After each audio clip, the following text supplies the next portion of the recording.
there.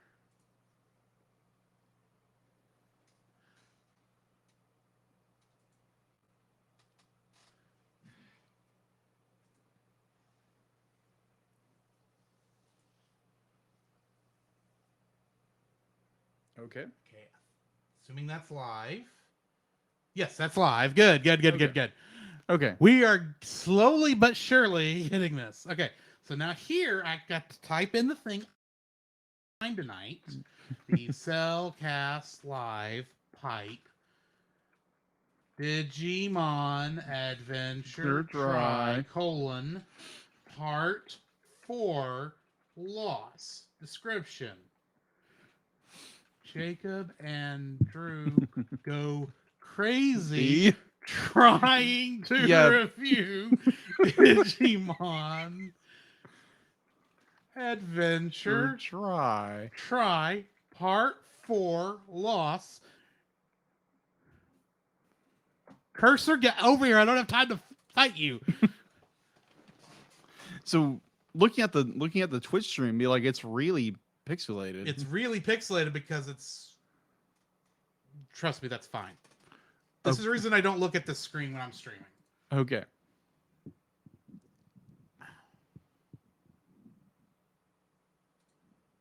Yeah, not Adobe. There we go. There we go. That looks much better. Well, it should. That's playing straight from the computer. Yeah. But the other part with the stream, it will fix itself. Trust All right. me. All right. I'm not worried about that right now. Again. Hello again. This is Drew. This is Jacob. And we're going nuts. Apparently. Well, I'm having fun. Drew's having a frustrating time with computer technical difficulties. Let's say that. Sound effects are working. Okay, good. So there. Yeah, let's not get pulled into a portal again. Oh, you haven't looked at the script, have you? I think I read it slightly. There is a portal. That is true. Oh, crap. Oh, it causes... Never. Y'all will find that out in a second. Yeah, you'll figure that out in a moment. But anyways, hey guys, we're reviewing, as you probably read in the description down below, we're reviewing Digimon. I'm trying hard not to follow that. Sorry, I'm trying to get this done in a way where I can easily Right. hit the buttons. Where's that thing? There it is. Yeah, this is fun when you're trying to focus on a camera and then your technician is moving everything. You're like the ADD mind's going, wait a minute, where's everything going? But it was so close. Focus. What I wanted to. That thing needs to pop out so I can move it over here. Sorry, excuse me. I'm trying to make things easier. I mean, because you can see how hard it is to read those buttons from this far away. Yes, it is. That's what annoys me. Okay, gotcha. So yeah, we are reviewing for our podcast, the Cellcast, which is an animated movie review podcast. We're reviewing Digimon Adventure Try Part 4, or Movie 4, Loss. So if you have watched the film, great. Comment down below wherever you're viewing this. If you liked it, you disliked it, whatever. Please, get the conversation started. And I know Drew has worked very hard to get everything to work correctly now. I would, except YouTube. YouTube is just. I would worry more if YouTube wasn't just archive at this point. Right. And I can have Twitch uploaded over there. I just have to remember to. So it's not the end of the world. Right. So yeah. So we were started Nobody watches this on YouTube. Just sorry. Yeah, it's all right. It's all good. So yeah, we will get started very shortly with our review of this said movie, Digimon Adventure Try Part 4 Loss. And if you haven't seen them already, there again, if you saw the little bits of in and out live streams we've done, that we've done in the last couple of minutes, it's available on YouTube and all the free streaming platforms. So if you haven't watched it yet, or have you watched any of the films yet, they're available for free to watch. And there again, if you are not a Digimon fan, this may not be exactly the movie to go into because it's leaving a lot of lore up in the air to be like, We'll get to that. we'll get to that. We'll get to that. It's like, don't review the thing before we've even started the podcast. I'm not. I know you're giving fair warning to these people. Yes, but yes. Fair warning. They'll be like, this is a review, so we spoil the snot out of these films. which you'll know once we hit the spoiler warning. yeah. But anyway, Anyways, have you looked at the script? Is going to be my next question. yes, I did. Okay. I did.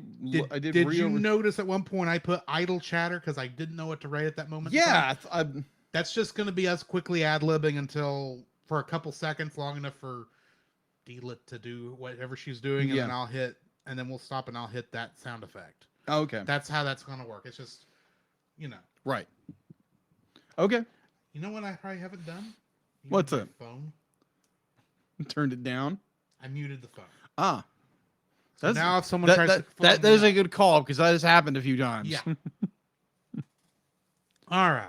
All right. So we are live on Twitch, Twitch and Facebook. Okay. Sorry, YouTube. Yeah. Okay. You ready? And what do I have a? I don't know. No. It's got looks like a cursor, but I don't think it's. Because I tapped up here, so that's me. Oh, See, okay. if I tap down here somewhere, it'll move. Oh, okay.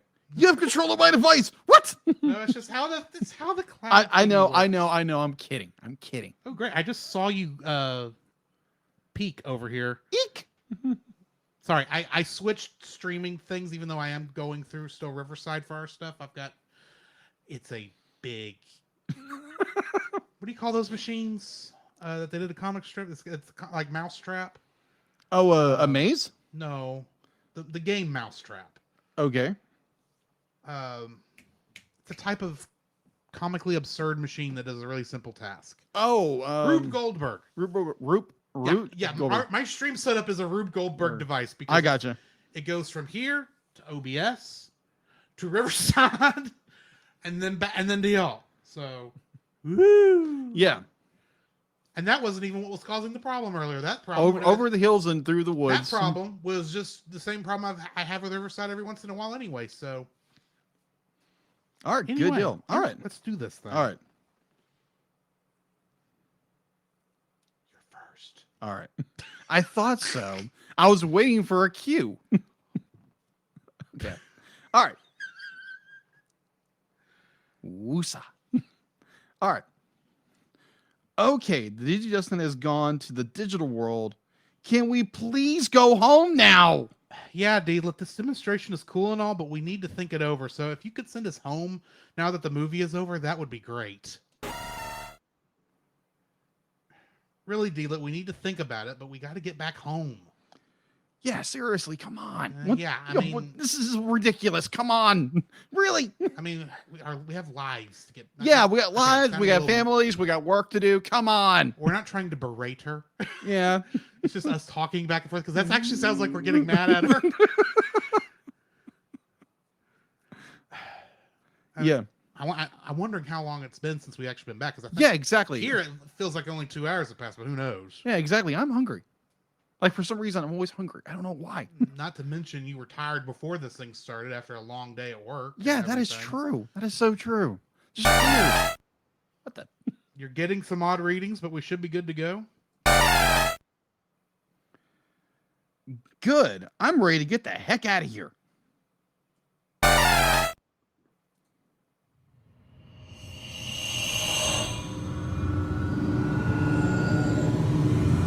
Whoops. What do you mean, whoops?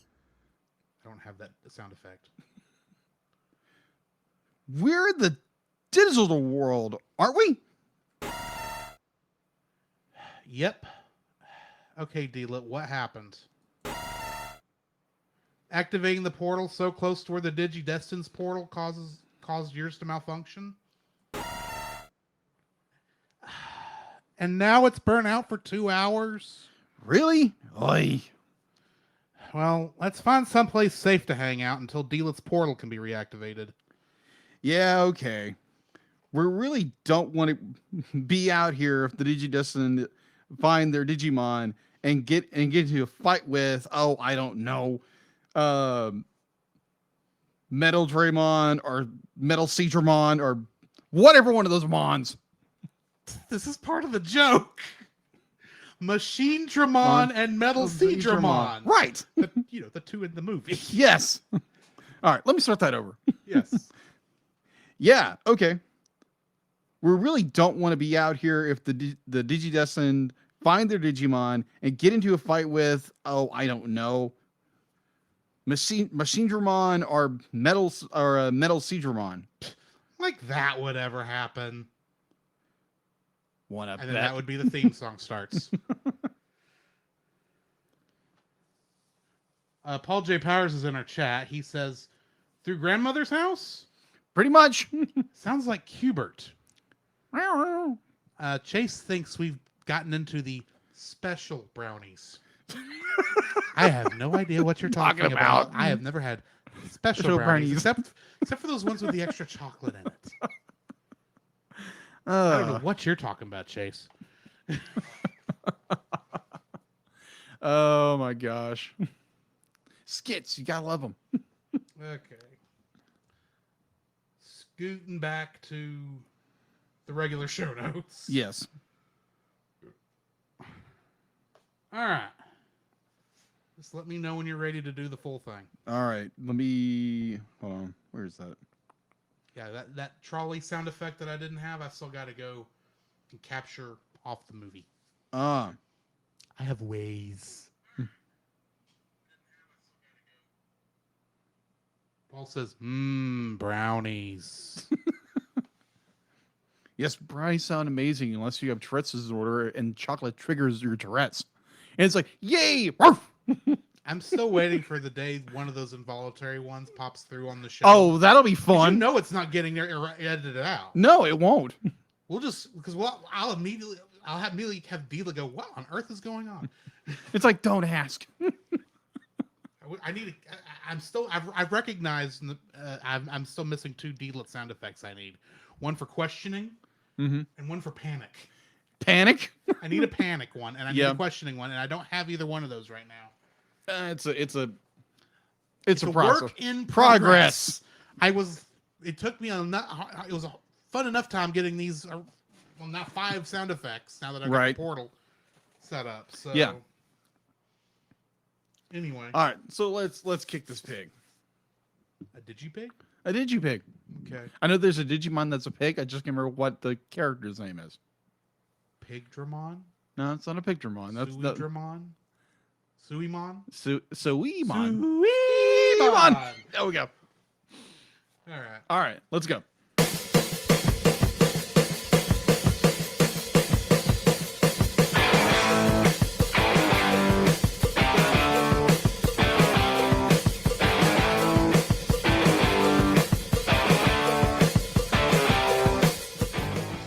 Hello and welcome to another episode of the Cellcast. Joining me today is a man who, he's a little lost. Welcome, Jacob. Ain't that the truth? Sometimes, yes. Yeah. Yeah. No, I'm lost as a goose. Where am I supposed to go with this? I don't know. Where do you go with it? I don't know. Why, thank you. And let me introduce our co-host. A man who just needed a walk in the desert. Like sand desert, not forest desert. Welcome, Drew. Problem is I hate sand. It's coarse, it's rough, and it gets everywhere. Okay, Anakin. But I have been through the desert on a horse with no name. It did feel good to get out of the rain. Yeah, that's true. That was a very confusing song, too. I think it has something to do with Chase's special brownies. Maybe, Anyway, yeah. Yeah. That one's getting cut. So how are you doing, Jacob? Man, I'm doing very well. It's been a very busy week so far. Yeah, just looking forward to the weekend, like we all are. Mm-hmm. If you have a 9-to-5 job or an 8-to-5 job, whatever. 9 to 5. Exactly. Except I work from 6:30 to 3.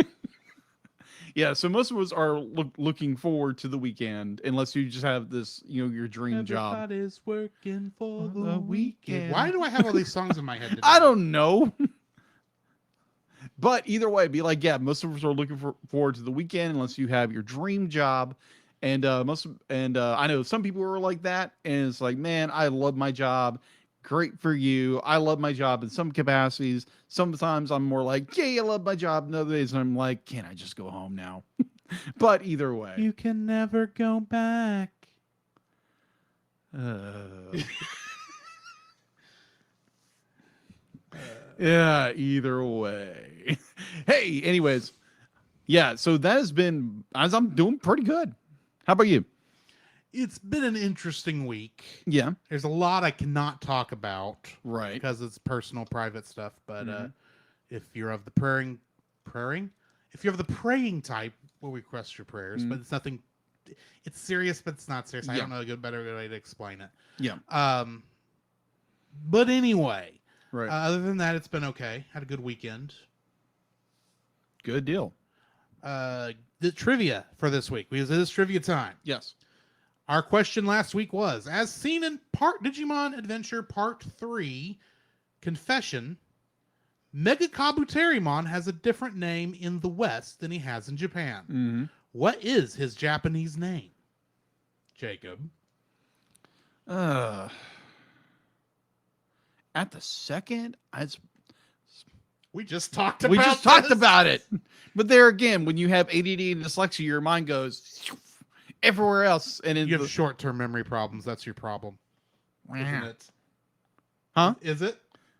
I have short-term memory problems. I'm guessing. I mean, admittedly, when you said, huh, I was like, yeah, that proves it. But I didn't jump on that fast enough. No, you didn't. But either way, what is it anyway? Oh, short-term memory problems? No! Oh, you What mean the trivia you answer? mean Mega Kabuterimon's Japanese name? Yes! That would be Atler Kabuterimon, Thank you. which Josh Adams answered correctly. Thank you, Josh. Yes. So we'll be asking another question at the end of the show, so stay tuned for that. Anyway, Yeah. what have you been watching this week, Jacob? What have I been watching? Now, did we watch anything over at Chase's? No, we did not. Yeah, that's what I thought. We got to talking entirely too much. Yes, Sunday we did. night. Yes, we did. Not that that's a problem. No, there's never a problem with talking, but just talk about general stuff. It took about twice as long to get through the Bible study as it normally does. It happens.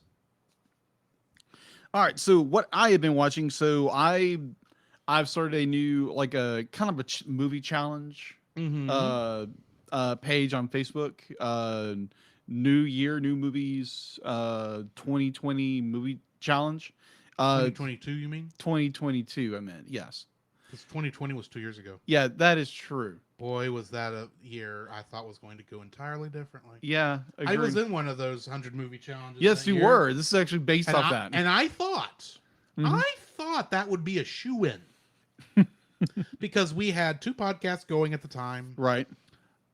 Some of the stuff I saw that was on the list for movie of the week at the time were stuff I hadn't seen. Some of it was stuff I'd seen, but most of it I hadn't seen. Right. I knew we had some Cellcast stuff I hadn't seen coming up, and I thought, well, you pepper in all the brand new movies that were coming out that year that were not on either list. Oh yeah. I thought, surely, I will have this done by June. And then COVID. And then COVID happened. and I was like 10 short, and I was rushing to get those last 10 because, believe it or not, I didn't jump on watching on streaming movies because, unlike some people, I had to go to work. So I didn't have any. That is true. Not that you had that luxury. No, I didn't either. I didn't have that leisure. It's some of us actually had to work through the pandemic. Yeah. And some of us didn't get to spend any time at home. Yeah. Well, except during Snowpocalypse 2021. Yeah, exactly. That was a trip. Let's say that. Yeah. But yes, I have been watching a few things. Definitely for that movie challenge, I've watched. As of the moment, I've watched War Games, which is an amazing film. You're welcome for the suggestion. Thank you. That was a very good film. It was very it's got some real moments to where it's like, whoa, you can definitely apply it now to the to the modern age. Since this movie was made like in '83, I believe. And so continue on the Digimon Adventure Try movie series. I've watched. I counted Loss. I counted Co-Extinction, which is the fifth one, and Future, which is the sixth film. What did you call the fifth one? Kokshi? Coexistence. That's not what you said. It didn't sound like that's what you said. Oh, okay. I heard Kokshi. Kochi. Okay. I don't know what that is. Kochi. Okay. Coexistence. Okay. Coexistence is the fifth Of course, one. you watched all this after our adventures in the digital world. Yeah. Which was fun. Yeah. Hey, sometimes you just be like, oh my gosh, I gotta figure out what's next. And then what's next? And it's like, oh, it's over. Oh, okay, awesome. Yes, we know that wasn't your fault. If we hadn't pushed you to open the portal right then, you wouldn't have had that problem. True. We recognize that was more on us, but because we didn't know what was going on, Mm-hmm. we apologize. Thankfully, we're getting this worked out. So, Yes. I mean, yeah, it's been interesting doing this with Deedlet so far. I'm kind of curious where this is going to go. You're not going to jump in on this, are you? I was reading something in the comments. Oh. What were we saying? Sorry. Oh my gosh. Thank you, Chase. I said it's been interesting doing this with Deedlet, don't you Yes. think? Yes, it has. Oh my gosh. If I gotta run from another Pteranodon, I'm gonna be like, I don't know what I'm gonna do. There wasn't a Pteranodon there. Now, there might have been a Tyrannosaurusmon. Tyrannomon. Tyrannomon. Thank you. Tyrannomon. That's what they're called. Sorry, we don't. As cool as inclusive as Deedlet's database is, it doesn't have the name of every Digimon like Izzymon. Izzymon? Like Izzy has. Right. Either way. Yeah. All right. Anyway. All right.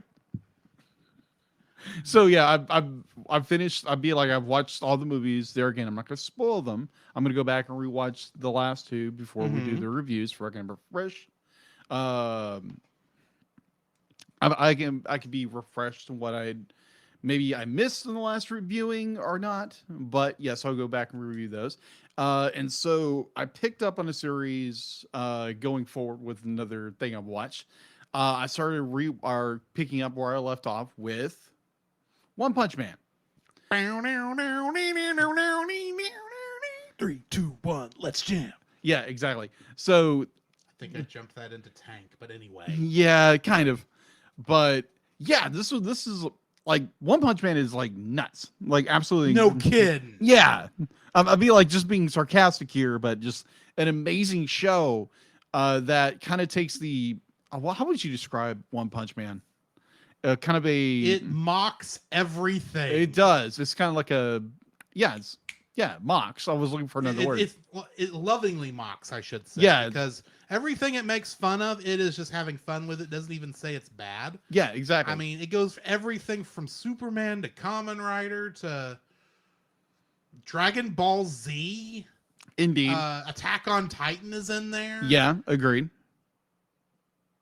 Sailor Moon is in there in a very odd one, but yes, it's there. Yes, yeah. Oh my gosh.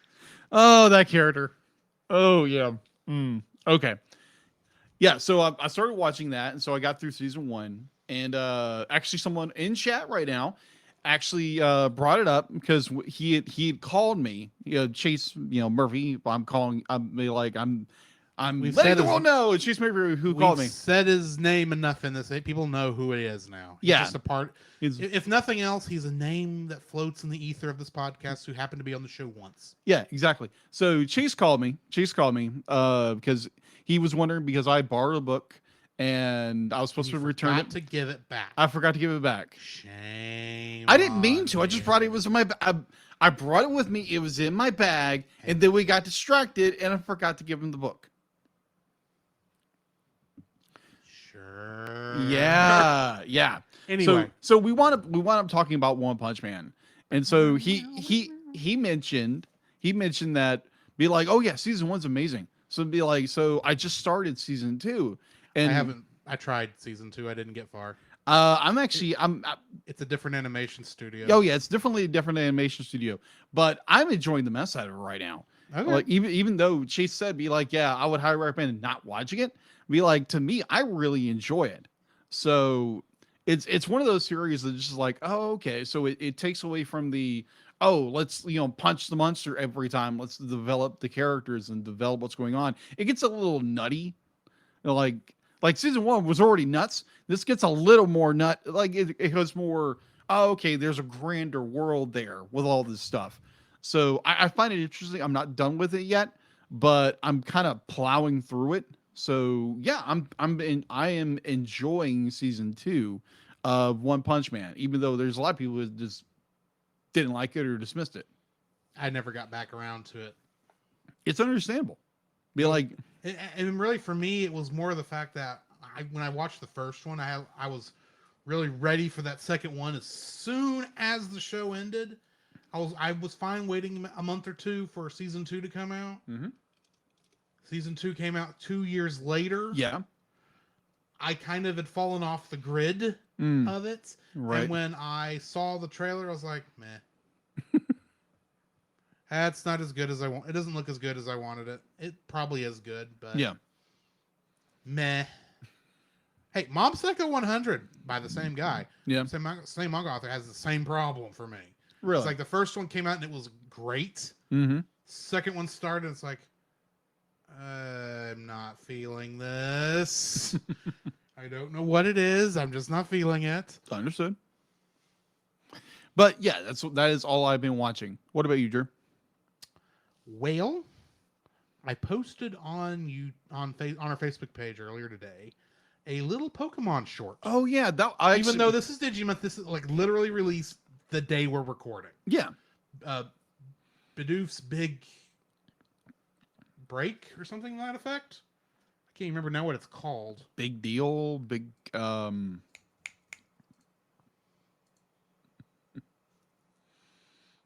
I'll find it here in just a second. yeah, but that was like I watched it before I came over here and I was like, wow, it's pretty good. It's a little silent film that all you get is the grunts and what Digimon or whatever or Pokemon. It is the Pokemon sound effects. Yeah. At least. Bidoof's Big Stand. That's what it Bidoof's was called. Big Stand. That's how do you pronounce his name? Bidoof. Bidoof. Bidoof. I was like, okay, it's a beaver Pokemon. Yes. Okay. Ignore the thing. I'm trying to get to go back again. Wow. Sorry. Sorry. Or should it be more like, "Rah." Stay over there. There. Okay. Now slowly move across to here. Thank you. And now come over here and Deedlit, can you give me a mark? Thank you, Deedlit. There we go. So yeah, you mentioned Yes, you were. I watched. It just happened to pop up on my YouTube feed. Yeah. Like I was not even looking for something, and it didn't come up on any of my socials because it literally released 4 hours before I saw it. Wow. And I just like, oh, this is kind of cool. This is neat. I'm liking this story. It honestly, we've talked about, we've had little discussions that we honestly should have recorded. Agree. About our feelings between Digimon and Pokemon. Right. And eventually we might do a recording over that. We are talking about it, but Right. This short pretty much embodies what I was telling you about how the Pokemon are not being enslaved to fight. They're actually wanting to fight for their trainers. And this kind of shows that in a very good way. Of course, I'm also remember if you've not watched it, at one point Bidoof gets thrown into a fight because he's the last Pokemon the trainer has. Mm-hmm. Poor Lucario got his butt whooped. And he gets thrown out there. He's just like really excited, and he realizes where he is, and he goes and hides behind the trainer. It's like, I'm not doing this. Yeah, I'm like, and it says, and as the camera zooms out, you can see the trainer he's fighting has 2 Pokemon left, and he's only got Bidoof. And I'm sitting there going, I've been there. and when I played this game, where I only have one Pokemon left, and it is the trash Pokemon. Because that's kind of how he's treated for a bit throughout this. Is always just doing all the what we used to call an HM slave. Mm-hmm. Uh, because it was the character you threw all the HMs on, so you could get through the game, but you wouldn't honestly fight with him. I hate the term actually now, but that's what we called it back in the day. And that's kind of what Bidoof here was. But then he was able to prove himself. So it was a nice, cool little short. Yeah. I enjoyed it. Also, I've been watching a little bit of. I think I've talked about this before, but the Godzilla the series based on the '98 Godzilla movie. Yeah. I am up. I was in middle of episode 11 when you came over, Right. which is the Loch Ness monster episode. That was that so far is fun. I'm gonna have to back up, rewind a bit because I was also in the middle of doing some other stuff while that started, but that's neither here nor there. Watched a little bit of watched the season finale or mid-season finale of Star Trek Discovery. Okay. And then I don't remember if I've talked about Star Trek Prodigy on this show because I saw the first 5 episodes back in November. Yeah, it's been and I think I mentioned it, but the newest episode of Star Trek Prodigy was amazing. Okay. They somehow manage. Okay, I'll put it to you this way: they take 5 characters from throughout all Star Trek and put them on a holodeck during the Kobayashi Maru scenario. Really? You know the Kobayashi Maru because you've seen Star Trek 2. Mm-hmm. You know as soon as I saw Best Star Trek movie ever. You know as soon as I saw the episode name Kobayashi, it's like, oh, somebody's getting the no-win scenario here. Uh-huh. And of course, it's our main protagonist because he thinks he's going to be captain. He might be captain. I don't know. I haven't made a decision on this guy yet. But at one point, his bridge crew, because he can't decide on anybody because he doesn't know who any of these Star Trek characters are because he's from the Delta Quadrant. Okay. He just says, "Oh, give me the best ones you got," and it throws up Dr.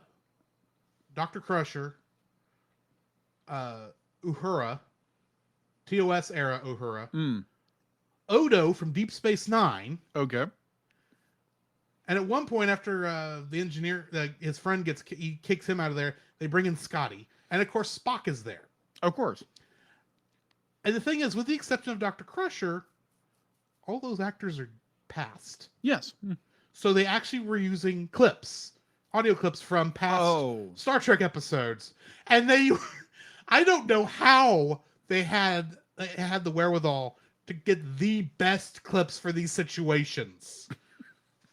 But they did it so well that honestly, you forget, with some small exceptions, you forget that they're using old audio. Yeah. I mean, all the TOS era people are still kind of in that old mono sound. They're not the nice full stereo that post TNG sounded. Yeah. But Odo sounded like like Rene Aubergenois was in the studio recording these lines. Really? Even though he's passed. Wow. So, yeah, I mean, they did a good job with it. And I was laughing my fool head off. I think they even had Michael Dorn voicing the Klingons at one point.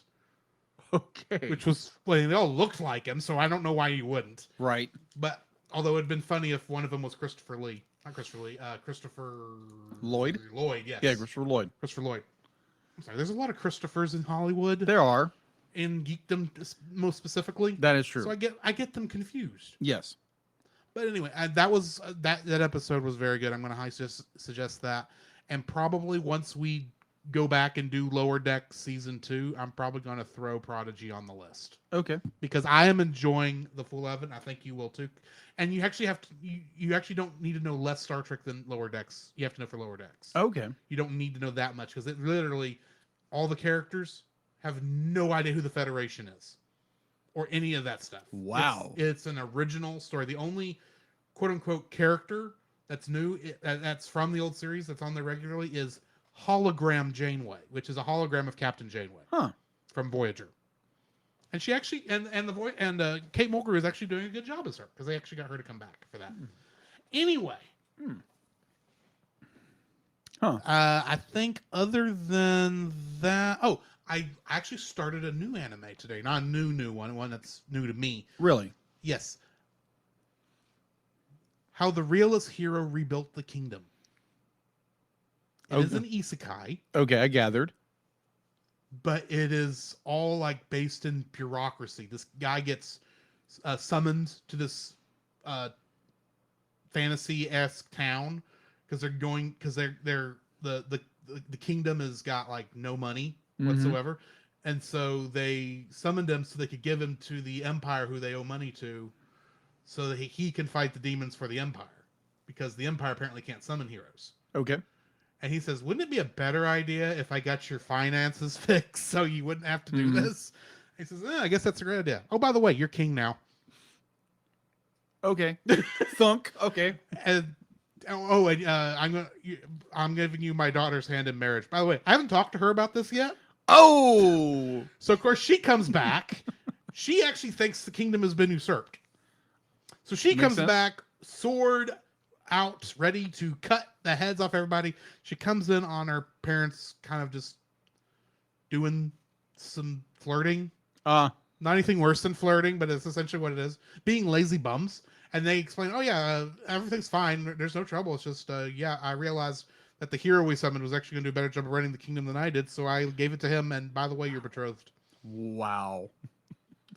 It's been interesting. And that's just the first episode.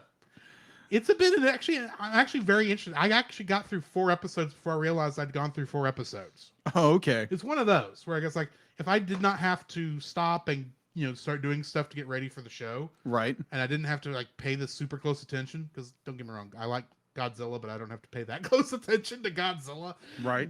As much as I was paying close attention to this, and it was one of those things where it's like, if I don't turn this off now, I'm gonna get distracted the entire time. So I need to turn it off now and go do something else. Oh, okay. So yeah, I did that. I watched that show, and I think other than that, that is everything. Oh, okay. So there was a little, not really an issue, because it was brought up. It was brought up during, because I'm not trying to cut anybody off. Issue? Not an issue. Not an issue. I apologize. You said issue. No, I said an issue. I'm but curious. I didn't say I'm issue. curious what the issue is. Okay, issue, like what the issue was, because it was more like the short-term memory. Like you said something about short-term memory. Yeah. Okay. So yeah, like yes, I do have short-term memory problems. I know you were picking on me. I get that. Yeah. I totally get that. And so I wanted to like get down to it. It's like, okay, I know ADD and short-term memory loss just have a correlation with each other. So I did do a little digging, a little bit. So just to let you guys know, This quick little rabbit trail we're going down. quick little rabbit trail. According to everydayhealth.com, ADD is associated with short-term memory problems, although and I'm reading from the site, although they do not have problems with long-term memory, people with ADD may have impaired short-term or working memory, research shows. As a result, they may have difficulty remembering assignments and completing tasks that require focus and concentration.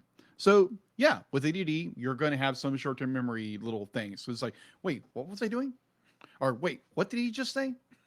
That's what I deal with every day. So yeah, that's welcome to my little head. In other words, he's nuts. Anyway, Bunkers, totally nuts. I hate that show. I do too. I just remember the theme song. What do we got in the news? All right. So, come back here. It's like chasing a rabbit on my screen. Exactly. All right. So in the news, It's actually the wrong D-lip thing, but it's fine. all right. So the Golden Globes have been, apparently they have, obviously they are no longer, they're not being broadcast on ABC right now due to issues, which we're not going to go into on this podcast.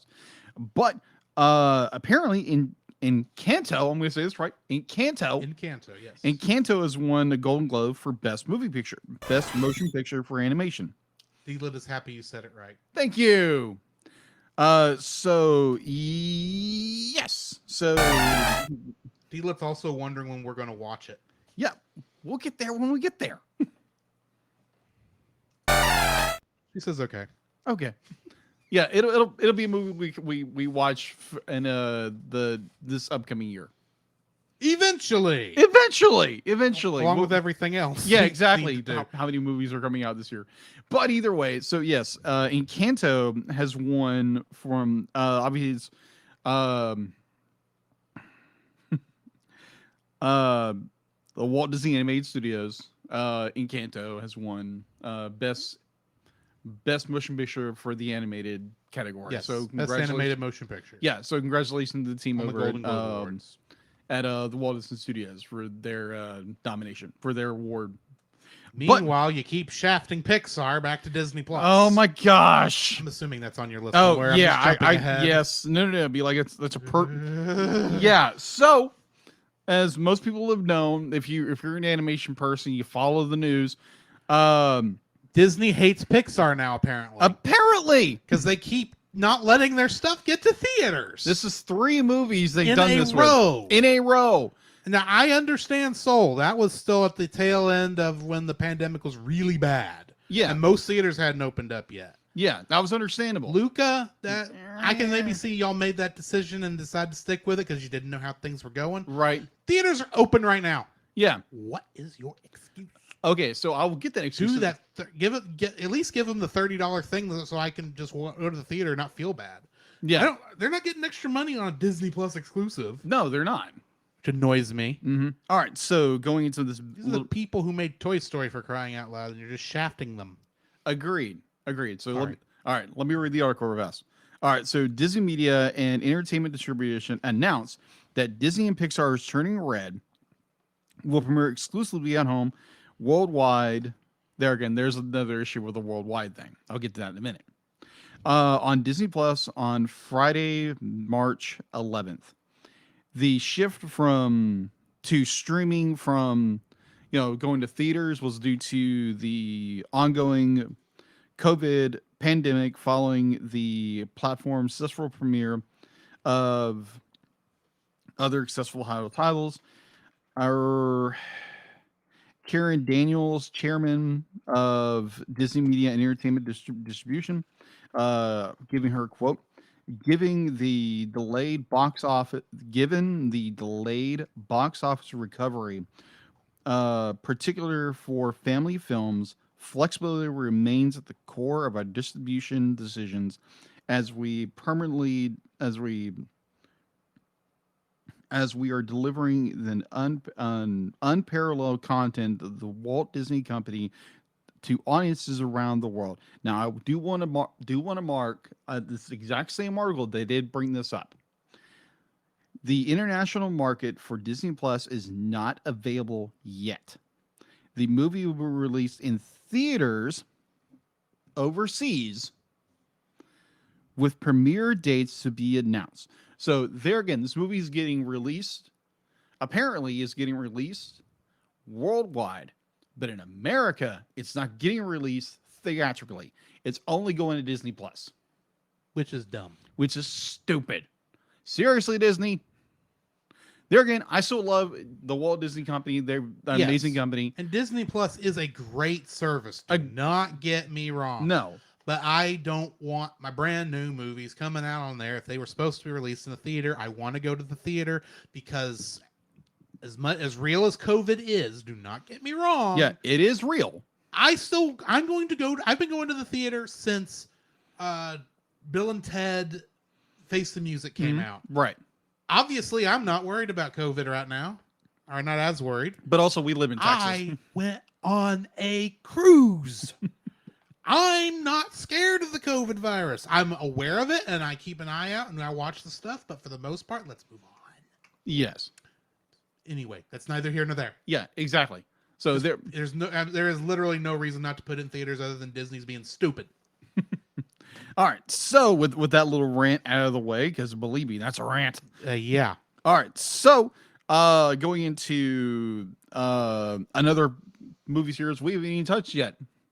Apparently, it's a sequel that is doing blockbusters in theaters right now. So Illumination has scored another Sing. Yeah, Sing. That's I'm sitting there going, what have we not touched on? Oh, Sing. We haven't done Sing yet. Yeah, we haven't done Sing yet. So we will eventually get around to reviewing Sing and Sing 2.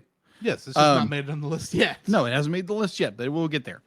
All right, so Illumination has scored another finance. I love reading disorders. Fine. I'm just giving you a hand. No, you're good. Franchise. I knew the word. I just couldn't read it. I couldn't read it. So you got franchise. tongue-tied and then you got stuck. Exactly. It happens. ADD dyslexia. You gotta love it. All right. So another franchise box office hit in the spike of the Omicron spikes. I got that from Ben Shapiro. Just be like, I just love it. If you want to listen to a really good podcast, the Ben Shapiro Show. Just saying, the Daily Wire. Go listen to it. It's great. Just remember, if you've ever watched Futurama, you know the aliens that always came from Omicron Persei 8. Well, we're actually fighting the virus from Omicron Persei 8. Anyways, as Sing Team continues to lure family audiences into the theater with its siren song, that's what the article says. It's what I'm reading. Let's see. Someone being a little too creative with the terminology. Yes. There is singing involved, but none of them are sirens. Yeah, it's true. All right. So the movie debuted on Friday. It's taken another $11.9 million for Universal. For the weekend, it hit $109 million over its third weekend to become the third highest grossing domestic animated release since the pandemic shutdown ramped up in March 2020.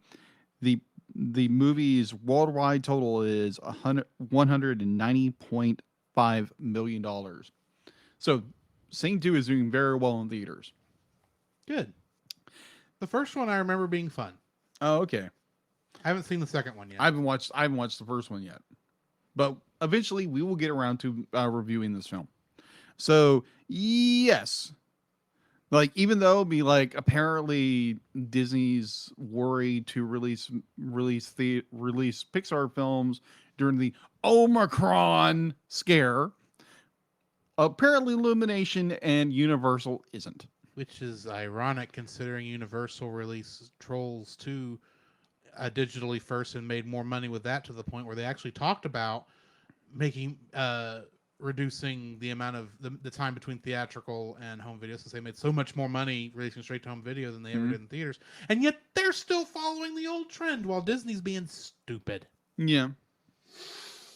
I understand business decisions. I get it. But why are you being selective about Pixar? Deedlet's not happy either. I understand. It'd be one thing if it was still affecting Disney stuff. Like if Encanto had happened to Encanto. Agreed. I would be a lot better about it. Yeah. But this is the third movie in a row. Yes. Do you realize that Onward was the last Pixar movie in theaters? Yeah, that was like early 2020. Yes, early 2020. Yeah. They have released 3 other movies, or 2 other movies, a third one coming up soon. That have had to go straight to Disney Plus because Disney being stupid about this. Yeah. There's literally no reason not to do like you were doing with the even though I hated it, the Disney Plus Premiere Access thing. Yeah. Charge people $30 extra to watch it at home. Yeah. You can do that, and I won't give a flying banana because I'll ignore it, like I've done like everything but that live action Mulan that we reviewed for Movie of the Week podcast. Right. I'll ignore it and go to the theater like I normally do. Right. Let that be my decision. Just put it out in theaters. Yeah. That's all. Rant over. We got any other news before we get into the spoiler-free section? No, I think we're good. All right. Well, then we need to start getting spoiler-free. That sounds weird. We need to do the spoiler-free section of our review of Digimon Adventure Try Part 4 Loss. Yes. This one is most definitely the anniversary episode. It is. Because they just hit every little anniversary thing on there. I don't even have as much nostalgia for Digimon Adventure or Digimon like you do. And I'm sitting there going, I recognize that trolley. Mm-hmm. I recognize that playpen looking area. Uh-huh. I think I of course recognize the desert, Mm-hmm. and I think I recognize the mountain on that one spot. Mm-hmm. But I'm still sitting there going, y'all, there's none of the original stuff for this was this detailed. No, no. So y'all did a little bit more work into this. It must be coming up again. I'm guessing. I mean, you've seen the other two. I haven't. Yeah, So maybe some of this stuff's going to show back up again. I don't know. maybe. I'm thinking if you'd put this much work into recreating some of this stuff, you could have shown it earlier in some of the other scenes. But whatever. Well, my assumption would be is they were waiting for the anniversary, the 30th anniversary to come up. So hey, let's go back to the digital world. I boom. get that, but there were some flashback scenes. Yeah. Not flashback scenes, but flash. Well, they were flashback scenes to stuff that happened after the movie, after the show went off, but before Adventure Try started. Right. That they could have actually maybe like I'm thinking of the one where Leomon protects Elikmon Yeah. and the babies. Yeah. And it's obviously in some weird area that is not the whatever that playpen area is that he's in. They could have used, even if it was a much corrupted version of that, Right. due to the distortion and everything. They could have used some of that, but they didn't, which is weird. Yeah. But that's neither here nor there. That's not even that important. I really enjoyed this one. It was fun. It was dark.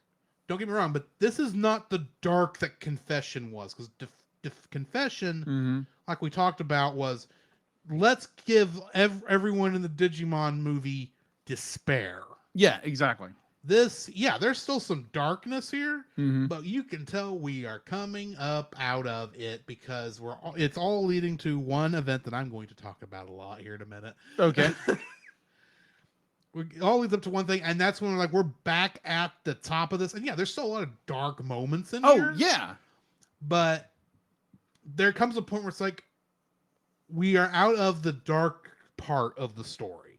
And we're getting back to the not so dark part. I think that's because it's I mean, at the beginning, it's still very black and white. We are in gray territory right now. Oh, and it's probably going to be gray territory all the way to the end, I'm guessing. Oh, it is. Even though we do know some characters who are definitely evil.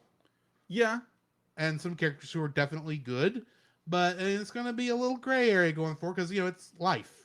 Not everything's as black and white as we like it to be. Exactly.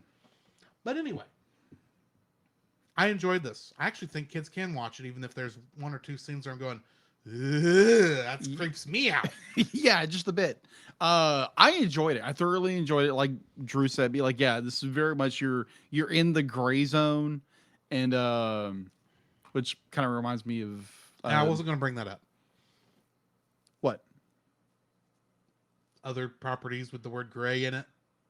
No, I wasn't. I don't think I was even. Okay, then never mind. I wasn't even mentioning that. I was mentioning something that I have talked about in length, referring to this series.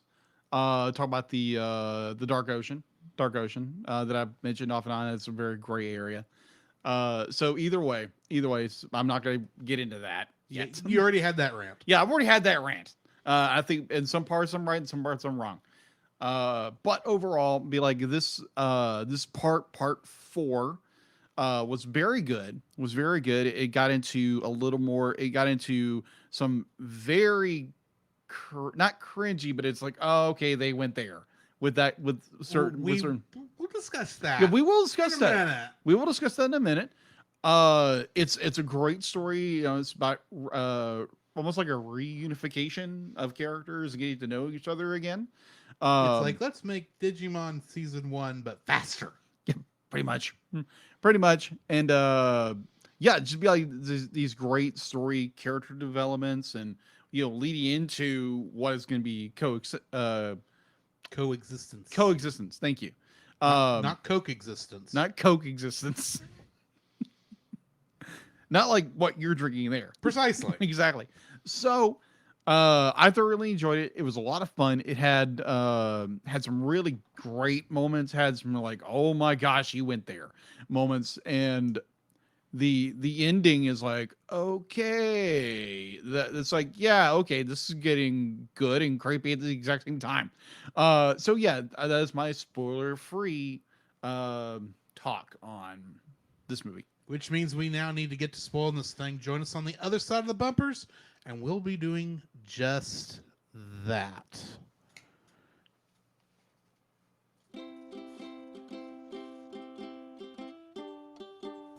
Don't forget that you can download.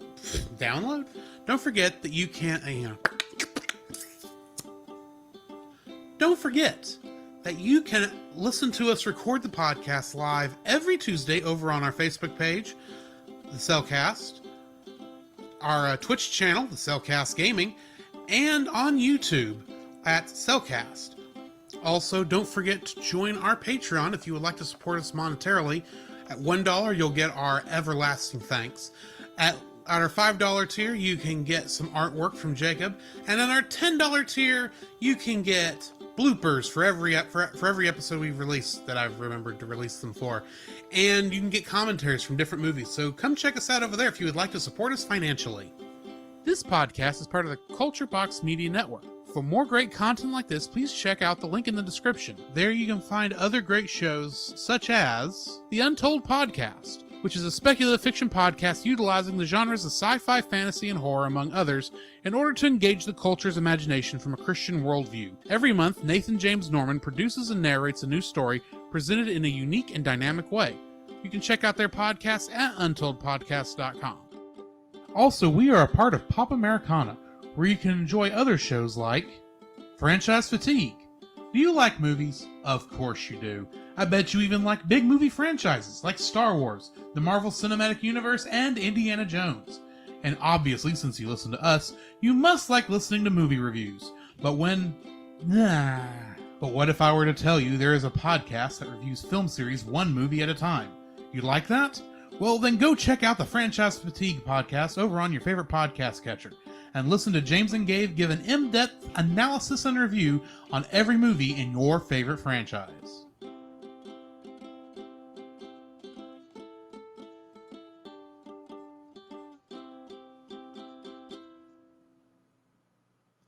What's really weird when I listen to those, when we play them each week, Yeah. I can feel myself get tongue-tied the same time I get tongue-tied on the recording. Right. That's what's weird. All right, so what's on the chat? In the chat, on the Twitch, we've got Paul J. Powers saying, brownies. And he mentioned Spider Ham when we were talking about the Digimon, the pig Digimon that we couldn't think of the name. Oh, okay. So he said Spider Ham. Spider Ham. So Spider Hammon? Yeah. Anyway. And then he said, gotta go. Have a great night, guys. Thanks, Paul. That was early on. Right. Over on to Facebook. Once the cursor decides to play nice with me and come back over here, where did it go? Right there. There you are. Back up here. Chase Murphy says, "Yep, that's Rube Goldberg machine, all right." He agreed with me. Mm-hmm.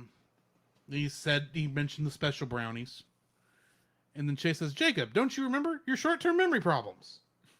Ha ha. And he said, "Anything for you, brother." And then Chase said, "This thing will quit changing on me." How the Realist Hero. Yes, that is a good one. I agree. I'm enjoying it. He said, "Jacob, you're just getting older. It's natural to be in the middle of something and forget what you're doing." I've done that since I was 5. Okay. Just saying. I've done that ever since I was 5 years old. I could be 40 years old. I could be 5 years old. It's the exact same thing. Well, we're just catching up to you then. You're just ahead of the curve. Yeah, exactly. Like a certain Joker once said. Mm-hmm. Anyway, you ready to come back to this thing? Yes. All right. The following. Sorry. Let me do that again. The following is a spoiler-filled review for Digimon Adventure Try Part 4 Loss. If you don't want to be spoiled, you better turn us off now. Digimon, digital monsters, Digimon are the champions. Every time I do that, I want to not say Digimon Adventure Try. I want to say Digimon are the champions. Yes. After I say Digimon, because it just very quickly I it jumped flows right back into the actual lyric before I jump right back out to do my thing. It messes me up every time. That's why you hear me kind of Oh yeah. tongue-tied. Anyway, Welcome to my world. Digimon Adventure Tri Part 4 Loss was directed by Keitaro Matanaga, as has been the rest of Digimon Adventure Tri. Mm-hmm. Also written by Yuko Kakihara, who has written the rest of Digimon Adventure Tri. And of course, Digimon was created by Akiyashi Hongo. The difference in the cast this time, we've got Jeremy Lee, who is voicing Yokomon, Biomon, and Maki Himikawa, and this time she is the voice of Homeostasis, since Homeostasis spoke through a different character this time. Ah, that's right. Namely Himikawa. And in Persona 5 and Persona 5 Royal, she played Makoto Nijima. Also in Super Smash Bros. Ultimate. Kate Higgins was the voice of Nyaromon, Salamon, Gatomon, Meikumon, and Maycrackmon Vicious Mode, and she is Pauline in Super Mario Odyssey. Mona Marshall was the voice of Izzy Izumi, Birdramon, Garudamon, and Phoenixmon, and in the 1981 Spider-Man cartoon, she was Betty Brant. Jeff Nimoy was Tentamon, Kabuterion. Blah. Jeff Nimoy was Tentamon, Kabuterimon, Mega Kabuterimon, Hercules Kabuterimon. I'm sensing a theme. And Dark Get Jedi. And he was Nicholas D. Wolfwood in Trigun. And boy, can you hear it this time! You can hear it. Good night. I think they hired him because he was Nicholas D. Wolfwood. From Trigun. Aaron LaPlatte was Hackmon, and he plays the Duke in Resident Evil 8 Village. Jameson Price was the voice of Angimon, Magna Angimon, and Seraphimon, and he was Reeve Tuesti in Final Fantasy VII Advent Children. Michael Sorich was Elecmon and Machine Dramon, and he was both the dimple and the narrator in Mob Psycho 100. And Doug Erholtz was the voice of Daigo Nishijima, Koromon, and Metal Seadramon, and he is the voice of Vega in Street Fighter V. And I am holding off all Kingdom Hearts connections until we get done with Digimon Adventure Tri, because it's just going to be repeating myself over and over again. Right. Because there's a lot of overlap. And a lot of the same, because it's the same characters every time. All right. Which brings me to the end of the cast list. Info and stuff, please, sir. All right. So, as I've always done with info and stuff when it regards to these films, if you want the full production, distribution, what have you, go back to Digimon Adventure Tribe, Movie 1, Reunion for all of that. Otherwise, I'm just going to skip over it because you guys probably listened to it already. Specific name of that episode is Prodigious. Digimon Adventure Tri Part 1 Reunion. Exactly. All right. So going into info and stuff, this movie, Digimon Adventure Tri Movie 4 Loss, has an IMDb score of 3.7 out of 10. It was released in Japan on February 25th, 2017, and North America on February 1st, 2018. It was released on region free DVD and Blu-ray in Japan on April 4th, 2017, and in the US on April 24th, 2018. The fourth film earned 61 million yen, which is approximately $533,000 within the first few days of its theatrical run. Loss has the U.S. gross of $59,000. So yeah, obviously its sequel is Digimon Adventure Tri Movie 5 Coexistence. That's all I have for info and stuff. All right. Getting into the summary, as the Digidestined try to rekindle their friendship with their rookie-level partner Digimon, they briefly come across Meikumon, who has retained her memories despite the reboot. While the others get along well with their partners, Sora has trouble reconnecting with an amnesiac Biomon. Later that night, as Tai and Matt try to console Sora, they are suddenly attacked by Machine Dramon, whose attack disperses the Digidestined and Digimon across the digital world. Meanwhile, Nishijima investigates Himikawa's secret files and remembers her desire to reboot the digital world to revive her partner, Megadramon, who was unable to recompose into a Digi-Egg. Nishijima meets Hackmon, who relays a warning from homeostasis that King Drazel corrupted Genai, however you say his name, and is targeting Libra, aka Meikumon. At the desert, Sora and Biyomon discover Mako, who came to the digital world in search of Meikumon. Somehow. I hope they explain that later. I'm assuming distortions, but I don't know. Not saying a word. I'm assuming distortions, leaving it at that. When Meikumon attacks them out of resentment, Mako manages to placate her. Just then, they are attacked by Genai, who shows his true form after masquerading as the Digimon Emperor. He attempts to capture Meikumon and Sora's Digivice, but is thwarted by the other Digidestined who come to their aid. Genai reveals that the reboot was all part of King Drazel's plan to create a new world order where humans and Digimon no longer interact with each other. He sends Machine Dramon and Metal Sea Dramon after them. Himikawa reunites with Tapirmon, but realizes that he does not remember her. And then she goes nuts. Tai, Matt, and Kari manage to strengthen their bonds enough to digivolve their partners and defeat Metal Sea Dramon. When Sora risks her life to protect Biyomon, she digivolves into Phoenixmon and defeats Machine Dramon alongside Seraphimon and Hercules Kabuterimon. Despite this, Genai attacks Mako, which angers Meikumon, and she goes bonkers. Trivia for this: this is Seraphimon's second appearance since he first appeared in Digimon the movie. Agreed. And that's what I got for the trivia. Might I go first on likes? Go ahead. Because I want to get this off my chest. Go for it.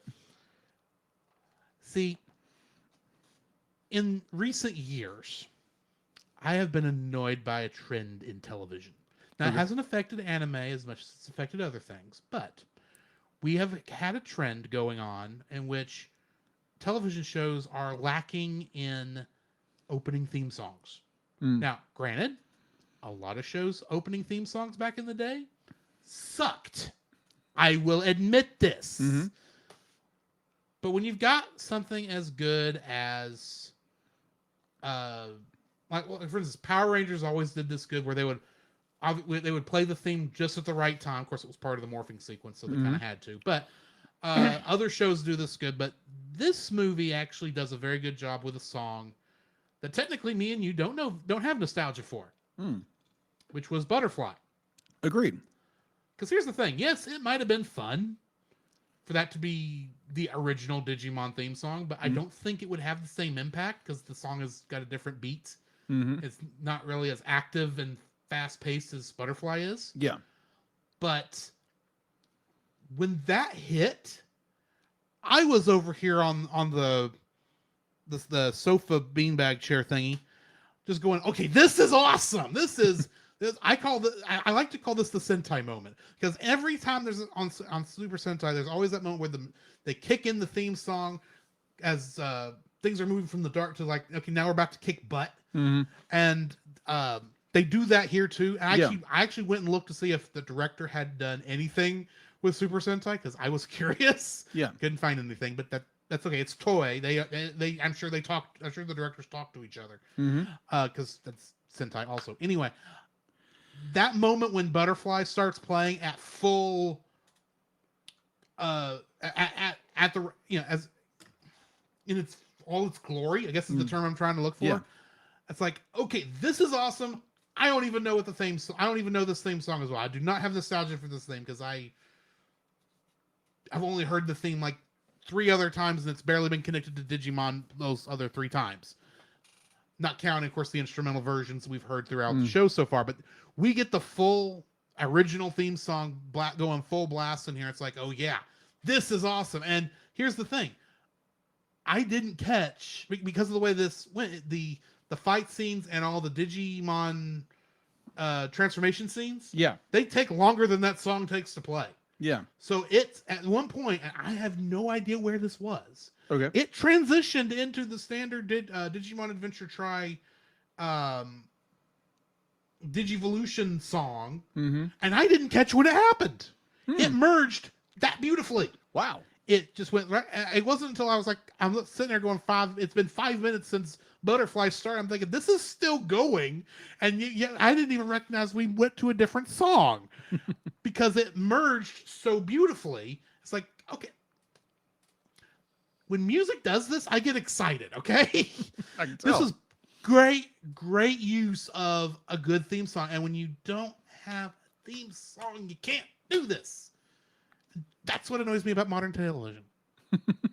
Anyway, yeah, very well timed placement of Butterfly is my first like, Okay. because I just got super excited watching this. That entire scene is awesome. Yeah. But I think it's made 10 times more awesome by the use of Butterfly.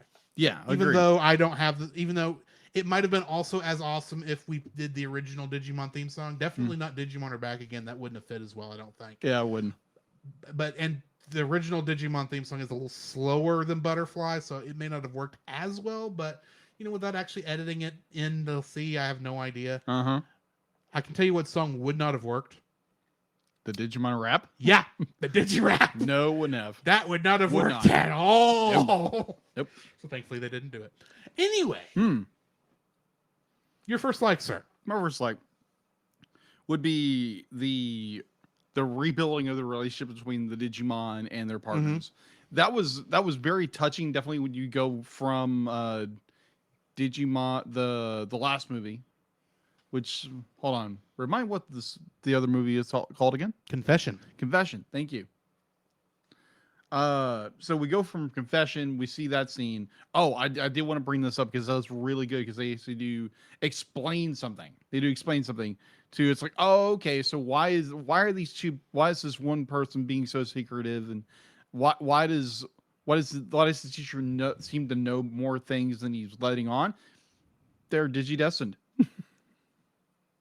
Yeah, I'll get onto that in a minute. Yeah, I would be like, yeah, I have an opinion about how they handled that, but yeah, I would agree with that. I'll see in a minute. Yeah, that was interesting to see. And it's like, oh, okay, that explains things.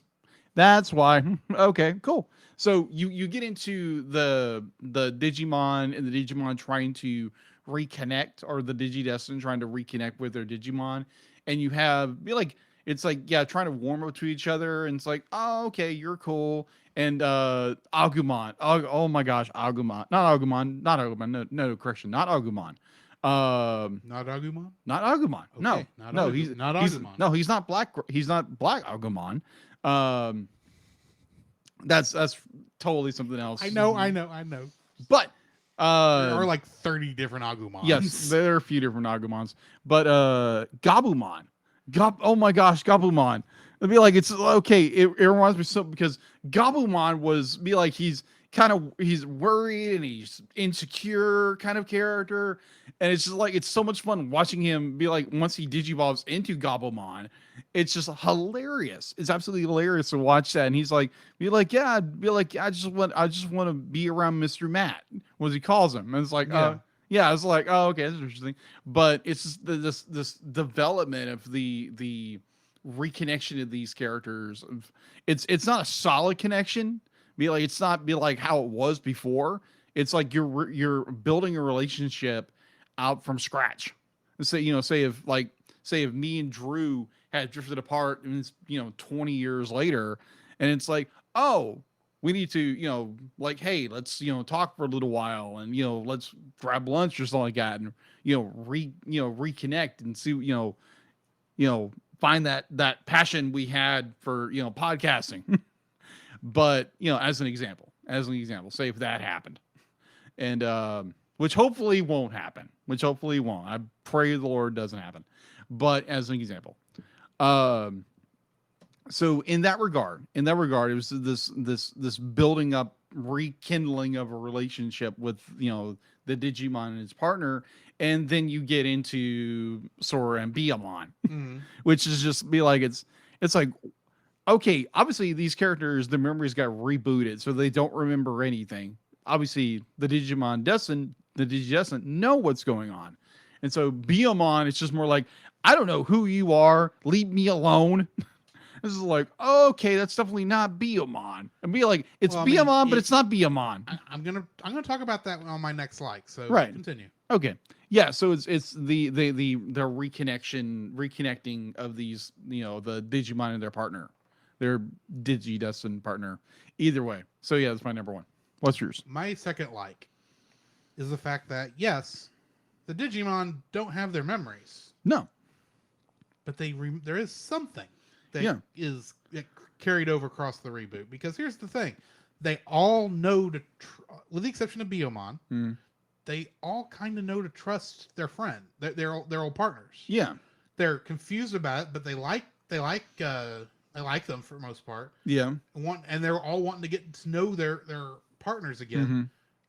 I like when apparently Tai told Gabumon that off screen that that Matt likes to be called Little. So Yeah. after that point, after being called Mr. Matt for so long, he It's calls him Little Matt. Can I call you Little Matt? Why would you call me Little Matt? Well, Ty said you like to be called Little. It's like, Ty! and he keeps calling him Little Matt throughout the rest of the movie. Which is funny. That was funny. That was. But anyway, but you get to the subject of Biyomon. Mm-hmm. Biyomon is obviously the odd one in this because unlike all the others, she's the only one that's antagonistic to Sora or to her partner, and it's confusing at first. I mean, you look at some of them and you can tell at the very beginning that they're still wary. Yeah, they know they're humans and they don't want to be eaten by the. Don't humans. eat me. But I mean, they come around fairly quick, mostly after eating food. Yeah, that's true. And that's more than just the one that turns into Agumon, because I can't remember all the baby level names. Koromon, thank you. But like to be fair, most friendships are built over meals. And there's nothing wrong with that. And admittedly, Sora's and Biomon's relationship starts off with a meal, the re-relationship. But here's the thing: I think Biyomon at least remembers something of her feelings before the reboot for Sora. Yeah. Because if you remember, and they actually showed flashbacks to this in the movie, Biyomon was saying, hey, it's great that you care for everybody else so much, but you need to care for yourself also. And you can, and even though she's, that level is very naive about a lot of things. She's Biyomon was very serious in that scene. And you almost can feel some exasperation from Biyomon over how Sora is just letting everyone kind of pull her thin. So when, what's the baby form of Biyomon? When we run into her again, I'll just say that. We run into her again. I think she is remembering some feelings towards Sora. Right. But it's the frustration that she won't take care of herself. Yeah. And Biyomon talks about that. She does. Yeah. It's like, you care so much for everyone else that you don't take care of yourself. That's why I'm angry at you. And I'm sitting there going, so you remember Sora, but you don't remember Sora. You emotionally remember her. You remember her in your Digiheart, for lack of a better term. Digiheart. Okay. But you don't physically remember her, and that's what's causing this conflict. That's why you're being so antagonistic. Yeah, it makes sense. And trying and pushing Sora away, even though you really do care for her. You just don't understand why, because you're confused because you don't have any memory of her. I like that they went that far. Yeah, I agree. They had no reason to go that far. They could have just had her like, I don't like you, and that's it. Yeah. And then her come back around and not have any decent explanation for it. This is like, no, they actually planned so far ahead for this that they put in scenes in the previous movie to lead into it. It's almost like they were setting stuff up. Yeah. Amazing that they can do that. They need to be doing more of that. Because this is becoming, that is a trend that I'm seeing, is that there are a lot of times stuff that just happens with no setup whatsoever. I think I've complained about this on some other dislikes before. Yeah. I'm not going to bring it up again after this, but they actually did it here, and it's like, it worked beautifully. That's my second like, is the fact that the Digimon actually do at least have some memory of some kind Mm-hmm. from before the reboot, and it's just subtle enough that it works. Your second like? My second like, now this is going to be a little different. Dark Jedi. Okay, so this was Like like, how okay, we're a little bit off on our things. It's like your first like was the reconnection. Mine Yeah. was part of that reconnection. Right. Your second like is Dark Jedi, while my third like is how we're really starting to hate our villains. Yeah. But continue. Yeah. So if you know your Digimon lore, be like Jedi is the old man who is basically the guide, the guy who watches over them, Yeah. kind of like a father figure to these kids as they're going through the digital world. And in the second season, you see a different version of him, which is a younger version. And so in this movie, apparent as the lore has gone on, We get the evil version. we get the evil version, we For get the some dark version of reason. Jedi. For some reason. Yeah, because apparently it was what was it, Lord, not King, King Dark King Dias. Let me look it up. No, again. it's a King Drazel. Drazel. King Drazel had corrupted. Now, I got a dumb question. What? Who the crap is King Drazel? I have no Because idea. They act like we ought to know. Yeah, I have no idea. Now Here's the thing. It could be in it could be in Deep Lore or Digimon. Yeah, I don't know. Here's the thing. I was curious, so I risked Mhm. looking up King Drazel on the Digimon wiki. Yeah. As far as I can tell, this movie is the only time he's ever mentioned. Period. Okay. Am I right in that he's not mentioned in 5 and 6? No, he's very Okay, so mentioned there in is 5 at and least- 6. There is at least some issue, some problem. On Yeah, this thing, so yeah, don't trust that we'll completely. get there when we get there. But apparently, I couldn't find. He was first mentioned in this, from what I could tell. Mm-hmm. It's like, am I supposed to know who King Drazel is? Because everybody else knows who he is. Except, Well, except the the audience. Digidestin haven't been introduced to the name, but Right. all the side characters are, and King Drazel's like, who the crap is King Drazel? So Sorry. Go no, ahead. you're good. So apparently, King Drazel had corrupted Jedi, so he became Dark Jedi, and so we get this, Mr. Jedi. huh? I'm assuming he's like Agent Smith in The Matrix. Mr. Anderson. Anderson. Or in this case, Mr. Jedi. So it's like, so we get the setup, and it's like, okay, then who's this?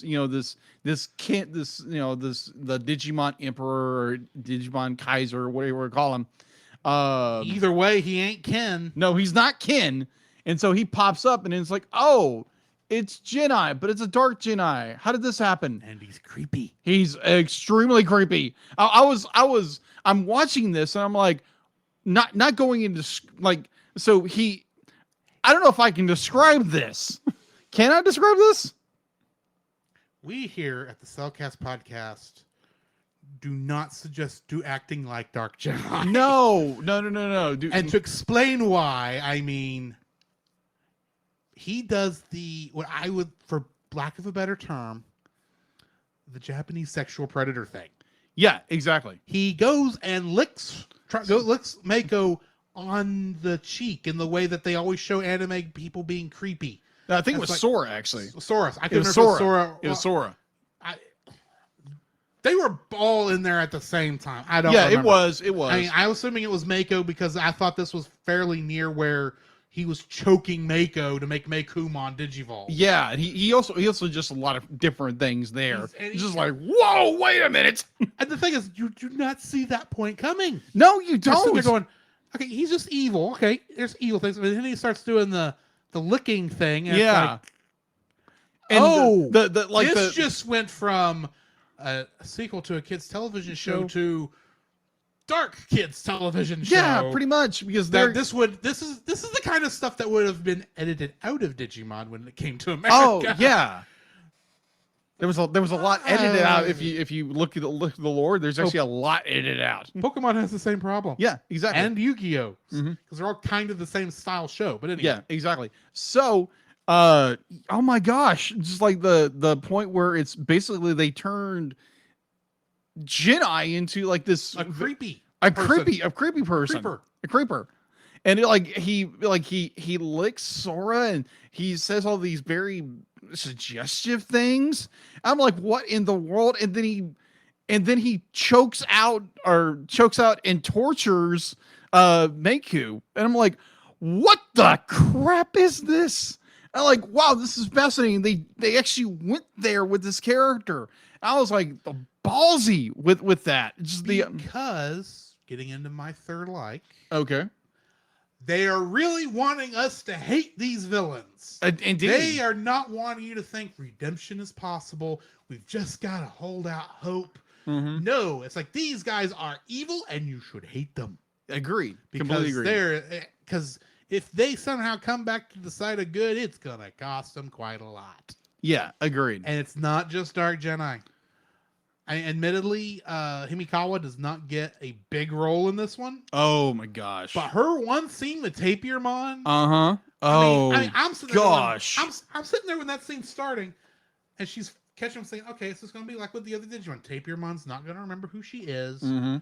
But maybe if she is just desperate for this, maybe there's still some good in her. Maybe it's like, okay, so Tapirmon, you don't remember me, but I'm gonna meet you halfway, and we're gonna get together. We're gonna be friends. I'm gonna help you remember good times we had together. And if not, I'm gonna build new memories with you, just like any of our Digidestin would do. Exactly. That is not what she does. No. She's like, you're thinking it's going that way, and then she grabs Tapirmon, and the camera goes up, and it's the Queen Beryl, not the Queen Beryl. Who was the first villain in Sailor Moon? You're asking the wrong person. Yeah, that's right. You didn't watch that episode. I haven't watched that episode yet. Well, there's this one scene where they show the big psychotic look. Yeah, the big psychotic look. It's as Usagi's friend's mother who runs a jewelry store. Oh yeah, I did see that episode. She's been she gets the evil spirit in her, or whatever, mm-hmm. or taking her place, and they do the transformation scene, and they do the full horror thing. Where it's like she's the woman she is this girl's mother, and all of a sudden she's turning slowly into a monster, and it gets very creepy, and it's the same face. It's the same face. It's the same face. It's just like, I don't like you anymore, lady.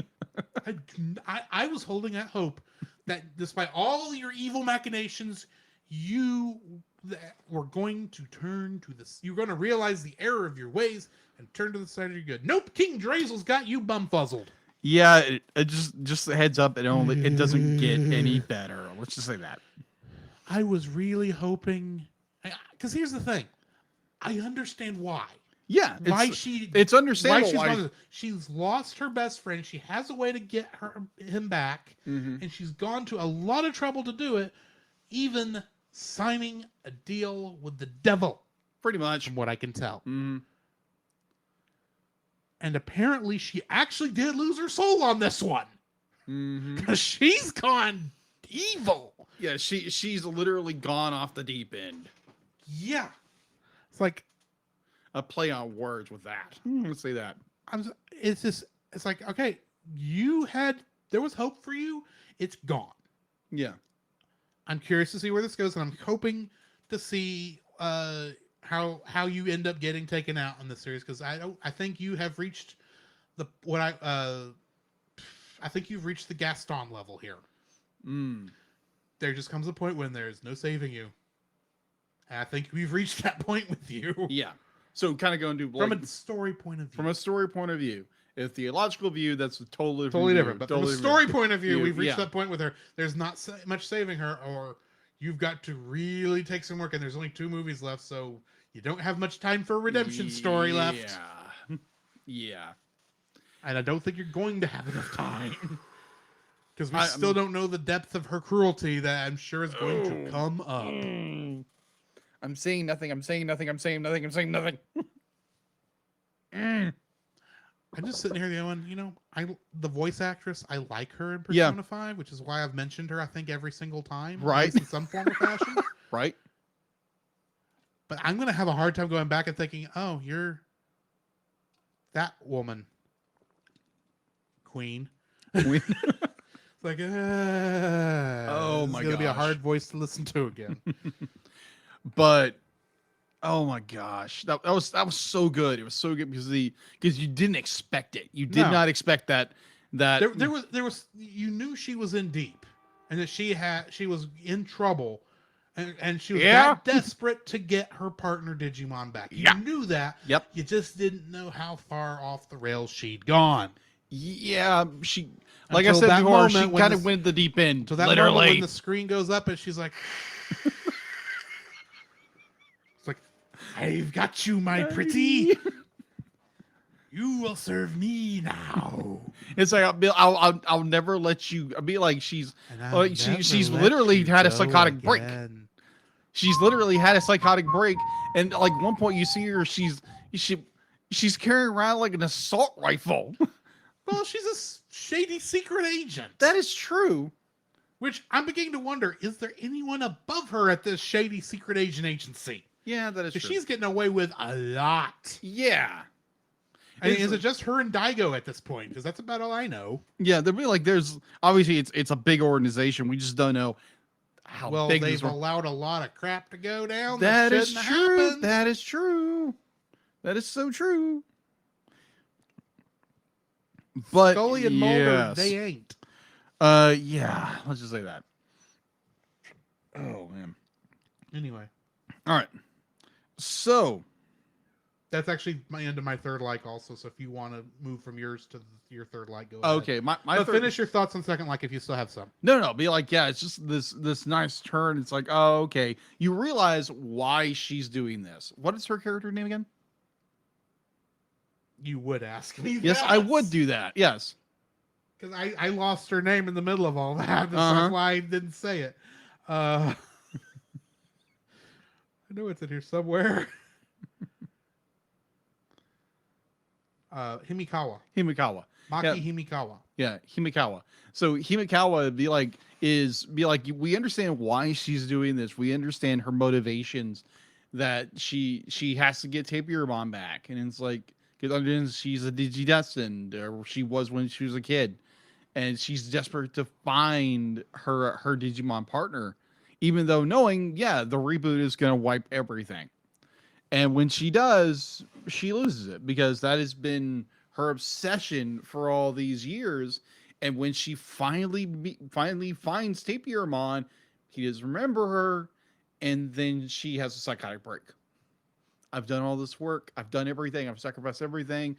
I've literally almost destroyed the world. I think she psychotically broke long before this. Oh yeah, but that was what this was just what broke the camel's back. I think she has psychically broken a long ago. That's why she went with Drazel in the first place. Yeah, I would agree with that.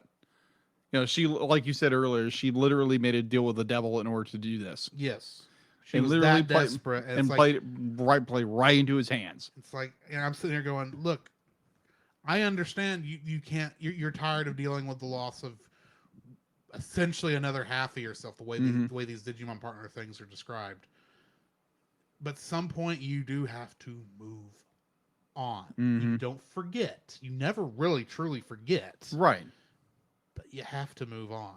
Yeah, that's what depression does to you. Yeah. Like you find yourself just mulling in a sea of regret. I think she must have took a deep end, a cannonball into that yeah, and the dark ocean or whatever you called it. I'm saying nothing. Okay, Sergeant Schultz. What was your third like? My third like going into it kind of relates to my third. I did mention it, but it's the fact that Dark Genai tortures Mako like brutally. I'm like, whoa, wait a minute. We've never seen anything like this in Digimon ever, far as I understand. And it's because they're not targeting the child audience the original shows were targeting. They're targeting people like me. The people who watched the show back then and wanted a quick bit of nostalgia. And instead of just giving them the nostalgia they wanted, which we got all of that apparently in episode 2. Yeah, pretty much. We were going, okay, now we're going deep, dark storylines with darkness and chaos and suffering and blah. Yeah. Keep in mind, I'm actually enjoying this show. Yeah. Be like, I'm to the point where like Dark Jedi's be like, yeah, if you don't digivolve, if you don't give into the darkness, your Give it- partner's going to die. Give in to your Yeah. give in to your hate. Then you shall truly become I can't say the whole Sidious line, but anyway, City of Slime. Sidious line. Sidious line. Okay. Yes, Yes. but I mean, it does prove fear leads to anger, Anger. anger leads to Hate. hate leads to suffering. I Indeed. sense much fear in Himikawa, Yes. and for that matter, Jedi. Yeah. I don't want to spoil dislikes yet. Okay. All right. So it's like, yeah, this fact to be like the most the Cassandro. I'm saying that wrong. I know I'm saying it wrong. Cassandro? Not Cassandro. The last note of something. Crescendo. Cassandro. I'm say it wrong all the time. I'm sorry. I'm Crescendo. Crescendo. Crush. Crush. Crush. Shin. Do. Crush. Like Shindo. you crushed your shin. Don't. Crushindro. I love ADD. Anyways. Oh my gosh. Anyway, the pinnacle of this moment where Mako literally passes out and her glasses fall to the ground. One of the lens shatters. I'm like, whoa, wait a minute. And then obviously Mekumon, goes berserk. Understandably. Dark Digivolves. I'm like, what? This is how this episode ends? Or episode movie ends? And I'm like, whoa. That's why I'm like, okay, I'm gonna watch the next one. And the next one, I was like, oh. I had theories about what's going on. I was dead wrong. I had some right, but I was so wrong. Well, thank you for holding off so I don't get spoiled. Oh yeah. I'll watch the 5th one later this week. Yes. So yeah, that is my third like, is the fact that Dark Jedi tortures Mako in order for Mekumon to Dark Digivolve. It's just like, wow, what the amazing. So on that same note, I'm going into my first dislike. Go for it. At this point in the story, we still don't know why Jedi turned evil. Well, they do give an explanation, yes. And it's a stupid explanation. It's weak. It's a very weak explanation. The explanation is similar to somehow Palpatine returned. Pretty much. Yeah. There's no that weak. There's no real deep explanation. No, he's just back and you got to deal with it. It's like, no, King Daigo turned him evil. How? Yeah. Is he using Rita Repulsa's spell that turned Tommy evil? Well, what happened? I know Saban. Cut that. I know this was made by the same people who made Power Rangers, or at least the English dub. Right. But they didn't write this story. They only wrote the English interpretation of the story. What's going on? Now, admittedly, 2 more movies, explanation could happen. I'm sure there's a reason Jedi went evil. Yeah. That's much better than Daigo turned him evil. I'm sure Daigo... Drazel. Sorry, not Daigo. He's the tie of the old Digidestined group, I'm convinced. But Drazel turned him evil. Why? We don't know. We'll find out maybe. Maybe not. Maybe. It may not be important to find out. Because as far as I know, Drazel didn't exist before this movie. No hints that he existed before this movie either, from what I can tell. At least not in Try, which is... At least if they just started hinting at it in Try, I could follow it. But it's just like, no. They just go and say, as long as you don't mind working with King Drazel. Who's King Drazel? Who's this character? Why did this happen? Why and how did he turn Jedi, from what I understand, like the Zordon of the original 2 seasons? Mm-hmm. How did he turn him evil?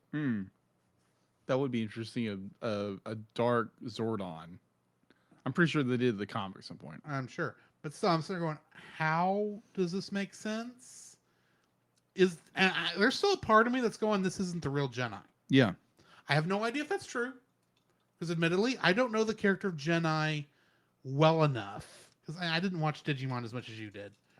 Right. I didn't even know he had a younger version in the season 2. Oh, yeah. I just remembered seeing an old guy and him being called Jedi. That's all I remember. Riding on top of a chibi machine Dramon. Mm-hmm. That's all I remember. Yeah. So I'm going, okay, I don't know who you are, but you're obviously evil, and I really don't like you right now. And I remembered you being a good guy before, so it's like, are you even the actual Jedi that's been turned evil, or are you like you were when you were, is this just another form for your true form? Like the Digimon Emperor was? I don't know.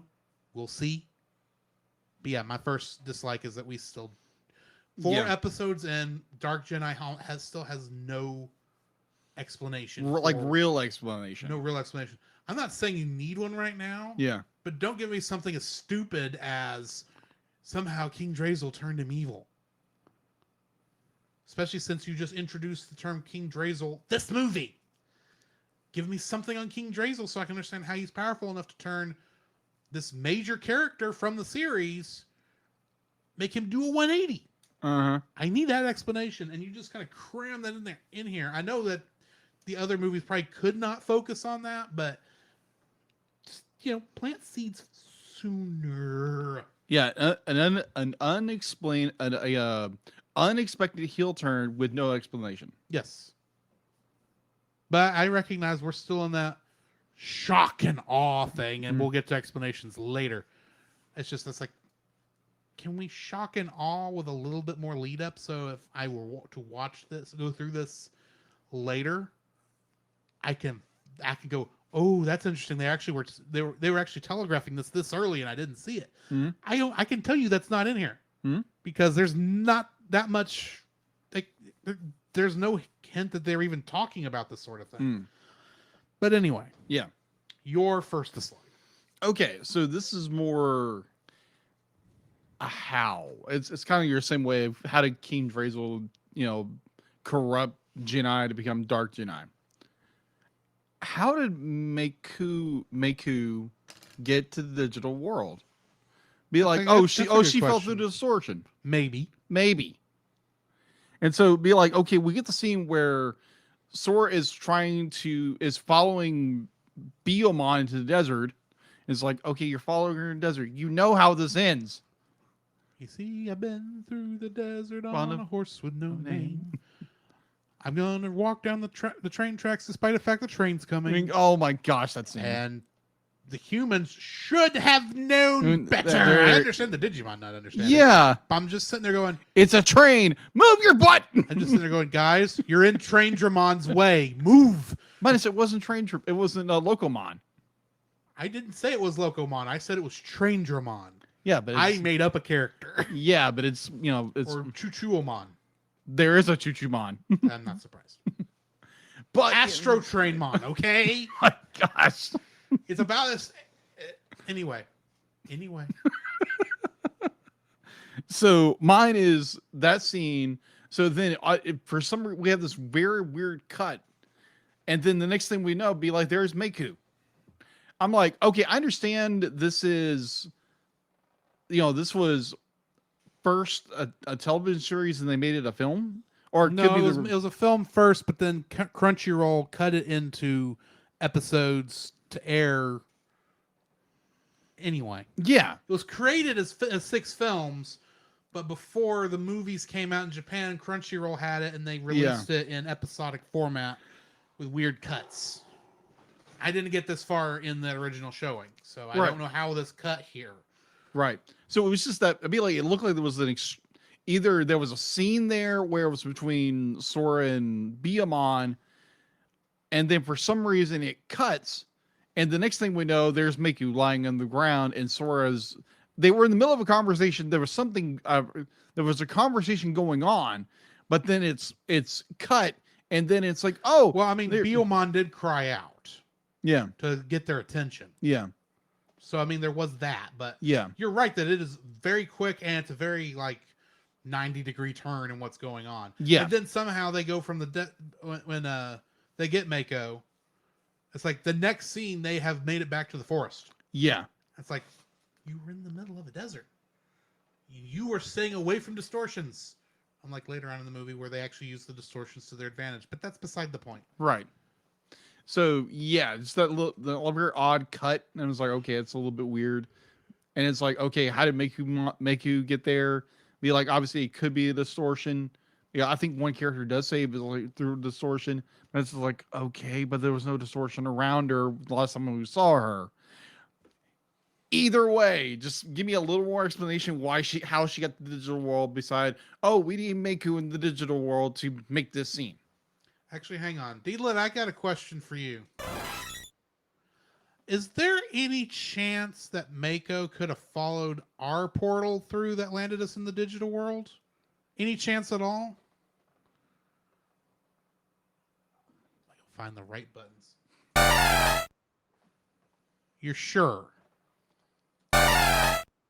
Okay, I just wanted to make sure. Apparently, there's not any chance she happened to follow ours. Okay. So at least there's that. We didn't accidentally cause weirdness to happen in a movie. Yeah, good. Thankfully. I mean, Yet. if there's one thing we don't need to be doing with whatever D-Lit's D-Lit's transportation thing is, we don't need to mess up the movies. Yeah, So, I mean, we don't need to disrupt the space time continuum in a film. Yes, kind of a temporal prime directive to bring Star Trek into it. But anyway, yeah. So yeah, that's my first dislike is, and so okay, how did Miku get there? Because I want to call her Mikumon, but it's Miku.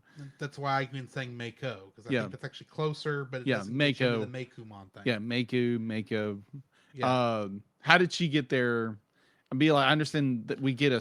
Or you could just do like Mimi and call her Mei Mei. Either way, either way. Yeah. So that's my number. That's my first dislike. What's yours? Despite being in the intro of this movie, Himikawa's barely in this thing. She's in one scene besides the intro. That is true. I was like, you could have focused on every character besides, because that's the thing. Now that we have her scene where she goes crazy, I'm sitting there going, you could have held that to like the beginning of the next movie, and just had it be a mystery as to what's going on with Himikawa, because that almost distracts you from the story that they were telling. Because that's the thing, is this still has to be a movie first and foremost, even though it's a movie as a part of the rest of everything. Yeah, you got to have your connective tissue. Yeah. But that just feels like, oh yeah, we need to have Himikawa show up here. Let's just have her scene where she goes bonkers after finding Tapirmon. Yeah. Because it doesn't affect the rest of this particular movie. The only other point she's in the movie is at the beginning where, and I'm going to get more into this in a second, where they are pretty much tell us they were the previous Digidestined. So it's like, okay, why are you here? I mean, we do at least I think we get one other scene where her walking through the desert. We do. But it's still, you're sitting there going, we could have left you out of this movie and it would not have changed anything that happened in this movie. Well, it was not substantially. No, I agree with you. I think it was good. They had they finally set that up. Yes, but it was not done. It was not set up very well. Yeah, I agree. I would say. I would agree there again. Having watched movie 4, movie 5, or movie 5 and 6, 5 and 6. Thank you. Movie 5 and 6 would be like it does play in a little better. And I'm sure if having this scene set in here instead of the fifth film. And I'm sure it does. It's just if you're going to have this scene here, Mm-hmm. because you have two choices with the way this scene is. Mm-hmm. That could have fixed the problem I had with it. Right. You either cut it and put it at the beginning of the next movie. Mm-hmm. That would have worked probably. Not that I know how the beginning of the next movie starts.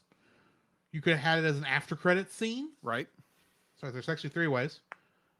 Or what I would actually prefer, you actually put more of her in the story as a secondary plot.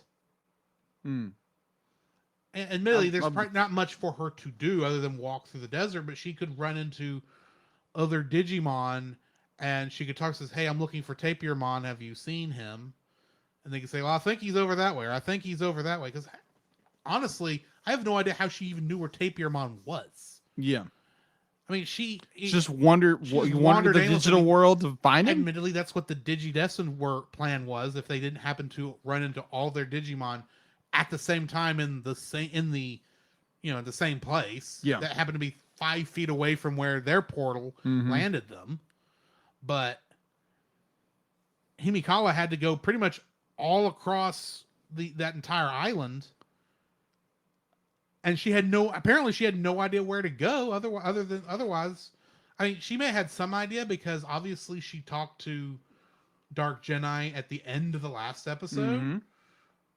but she didn't. I mean, and so maybe Hika said, "Yeah, I think Tapirmon's um, overall. I'm sure they had names for all the stuff that I don't know the names of. So it's over in this area." And she says, "Okay," and she started going that direction. Mm-hmm. But at the same time, it's like, okay, yeah, that's where he was like 24 hours ago before she got there. There's no guarantee he's going to be still in that same flower bed in that hilltop. Right. I mean, I assume they move around sometimes. And not all the time, because obviously Alec Mom was still in preschool land. But they could have just had her actually have a search, even if it didn't go anywhere. So you're like, so in some way, you're actually hoping that she finds Tapirmon, Mm-hmm. so that when she has that turn, it has a better impact. Indeed. Not to say it didn't have a good impact, it could have had a more forceful impact than the one we got. Yeah. A better impact, I guess, is what I'm going for. So yeah, I wish we'd gotten more. She'd gotten more of a story in here, because obviously she's one of our main villains, Mm-hmm. and all she got in this movie was a bit of narration as homeostasis talking through her, Mm-hmm. with a lot of weird mumbo jumbo I didn't quite follow, admittedly. And then her going crazy when she finds Tapirmon. That's all we got in this movie. And her walking through the desert. Mm-hmm. It's like, there are other Digimon. You could talk to them, be friendly, find some way. Heck, find a distortion and get lost for a couple of minutes. Do something instead of just, I'm now walking through the desert, and oh look, at the end of the movie, and there's Tapirmon at the top of the hill. Conveniently. Convenience. That's my second dislike. I gotcha. What's yours? My second would be there again. This movie has a little bit of problem because the first movie reunion, the animation is solid. We're talking like action, the whole bit, great. And as the movies have progressed, from 3, 2, 3, 4, You now kind of get the feeling they're slowly running out of budget. yeah, because the animation has dropped a little bit. Not where it's not crazy enough. not I mean, crazy. the No, animation is still smooth, but they're starting to take more conservative blocking shots. yeah. Oh my gosh. Yes. Thank you for reminding me of that. Now, to some degree, in this one, I think that's intentional to give it more of that Digimon Adventure 1 feel Yeah. for this area. But yeah, it's like there's like the most conservative blocking shots in this in comparison to all the shots in Tokyo and throughout all three of the first 3 movies. Yeah. And that's like, and now we're one tracking shot and the characters are barely moving. It's like TV animation again. It's like, I don't know if that's what they're going for, but anyway, sorry. Yeah, it was so yeah, you have a drop in animation. You have a drop in animation, and on top of that you have almost like photo stills. Am I saying that right? Like photo. I mean, the backgrounds get that slow. No, I'm not that. I'm referring to when I might be confusing it with another film, but there's this gap of scene where characters are talking and there's no character movement, there's no lip flap, no nothing. It's just static shots of like for like 2 minutes, like a minute and a half of just going from one scene to another, one scene to another. I mean, and there was some of that in here. Mostly I'm thinking of the scenes around the campfire. Yeah. And when Ty and Matt just show up on Sora's log there, and they're trying to get her to open up about what yeah, about I that, even would though agree. they don't Agree. understand the painfully obvious problem that she's going through. Right. And then all of a sudden, Agumon's just floating by on a log. Oh, that was hilarious. That was funny. That was funny. I was like, what? I was streaming a fish. Like, that's the most non sequitur move this could have pulled, and it worked. It did Because work. I was still sitting there going, because actually there was a part of me going, is this the same Agumon? I hope it's the same Agumon. I wonder if this is the same Agumon, or if this just happens to be another one, and they'll get this Agumon back, and all of a sudden, 2 Agumons. Who's the real one? Like, we don't have time for that. Agumon Ben Riley. It's the Digiclone Saga. Keep an eye out for Jackalmon. It's all his fault. Oh man, but yeah, it's just like the you have some animation, and the animation does drop because obviously the action scenes are still just incredible. Yeah, and that's obviously where they're spending the most of their money, which makes sense. But yeah, some of the standard talking scenes, they are starting to take more doing more camera trick shots to make it where they don't have to animate as much. Yeah, exactly. So yeah, it's just like your classic animation drops when you're dealing with a 6-part movie series or franchise. But at least they timed it in such a way where it feels like they're calling back to the old animation style. Yeah, I would agree with you. Give it the same feel. Yeah. Obviously, that would not have worked as well in Digitokyo, whatever that area is called. Mm-hmm. So wherever Japan. Odaiba. Yeah. Okay, then. I think that's still a fictional place, but sure. Yeah. Because I know that that building where they transport to the digital world, I have seen in other things. Yeah. I just can't remember where. Which is why I was thinking Tokyo, because I think that's in the Tokyo area. Yeah, it's in maybe one of the little communities. Yeah, it's called Heighton View Terrace. Well, that's where the original show was. Yeah. Well, that's the apartment complexes they live in Heighton View Terrace. Fictional apartment complex in the middle of Tokyo somewhere. Yeah, but it's actually based off of a real building. Well, yeah, because you can. It's easy to trace. Yeah. But anyway. Yeah. Either way, so it's my second dislike. What's your third? My third dislike: the botched reveal of Himikawa and Daigo being digidestined. Really? I think it's botched. Okay. Let me ask you this: prior to the intro to this movie, what clue did we have that Daigo was digidestined? Leave Himikawa out of it, because I mean they were dropping some bombs that she obviously knew some stuff, so it kind of made sense that she was. But what clue did we have that Daigo was digidestined? Genai was obviously digidestined. He had Digimon before, right? And so that's not a surprise. Himikawa had some knowledge, but she'd been talking with Dark Genai. Daigo has been in the freaking dark since the beginning of the Digimon Adventure Tri. Right. What clue did we have that he had a partner Digimon at one point? Did we have one? Any? I'm not sure. Prior to this movie? Our reveal, as far as I can tell, that Himikawa and Daigo had partner Digimon is in the first couple minutes of this movie, where they show them fighting what I'm assuming is actually our main villain and doing whatever it is that caused their Digimon to have to revert to eggs, but couldn't hatch from those egg states for whatever reason, which is why she wanted to do the reboot in the first place. Yeah. I'm assuming that that's what that is, but it's like there was never I think still our main Digidestined don't know that don't know that Daigo and Himikawa have Digimon partners. No. We shouldn't know till they know, in my opinion, because it doesn't work that way. They revealed it to us entirely too soon, in my opinion. You could have had the thing with Hackmon talking to Daigo and saying all this stuff, because he kind of, you can use that to start planting the seeds, because they even kind of, having Hackmon talking about it and bringing up the fact that because he does bring up the fact that they were digidestined. Yeah, he does. If you had that be the introduction to where you're going, oh, because it doesn't give away a whole lot. Right. And then you're dealing with, of course, like I said, Himikawa going through the desert looking for Topiarmon. Yeah.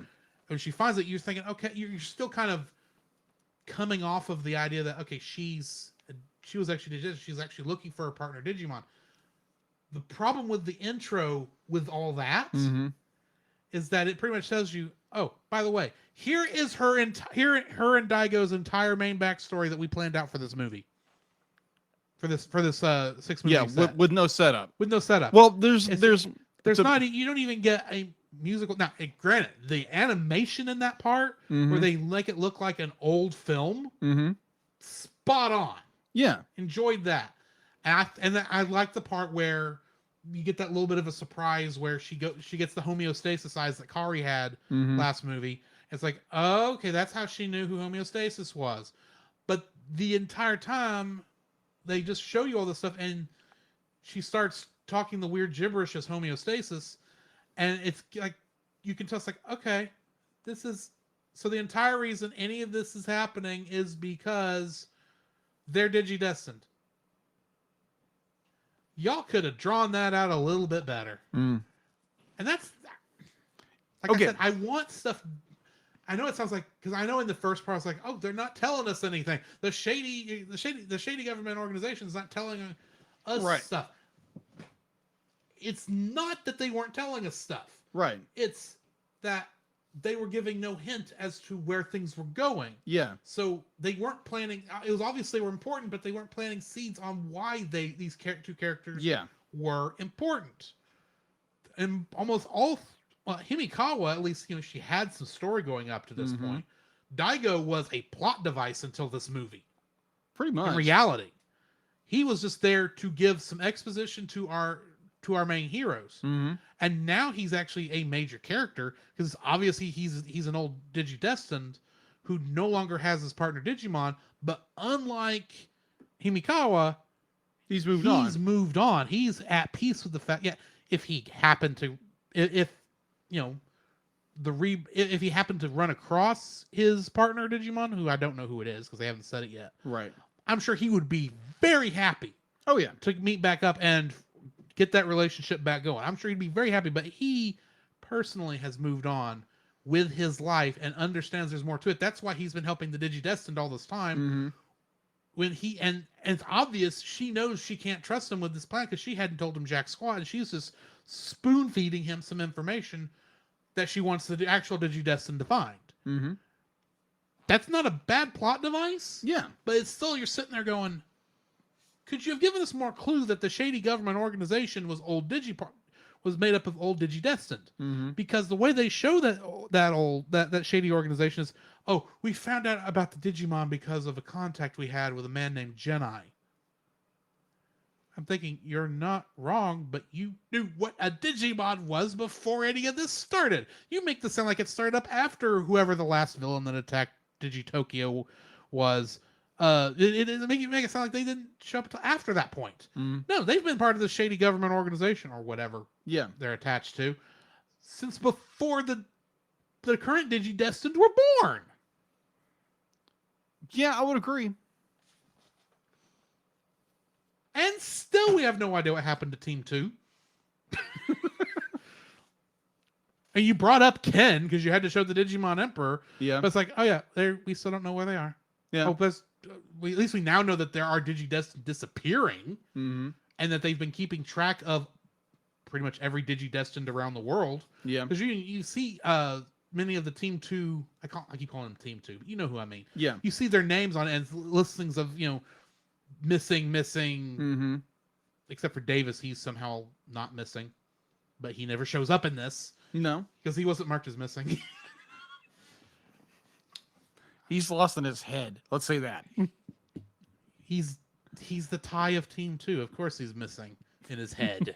That's kind of the entire point. But Davis is a little more lost in his head. Let's say that. Anyways. They could have done a much better job with revealing that the old Digidestined, that Himikawa and Daigo were previous Digidestined. Yeah. And had Digimon partners and could have handled that better. And the thing is, they had the seeds in this movie to do it and do it actually fairly well. Yeah. Even with the way the rest of the story has gone, they had the seeds planted in a good way here. But the fact that they felt the need to put the intro in this movie the way they did, that pretty much revealed the entire backstory, ruined what they had set up. Okay. So yeah, the intro I think is a botched reveal. Okay. Totally get it. Totally get it. What's your third dislike? I really don't have one. I I like don't.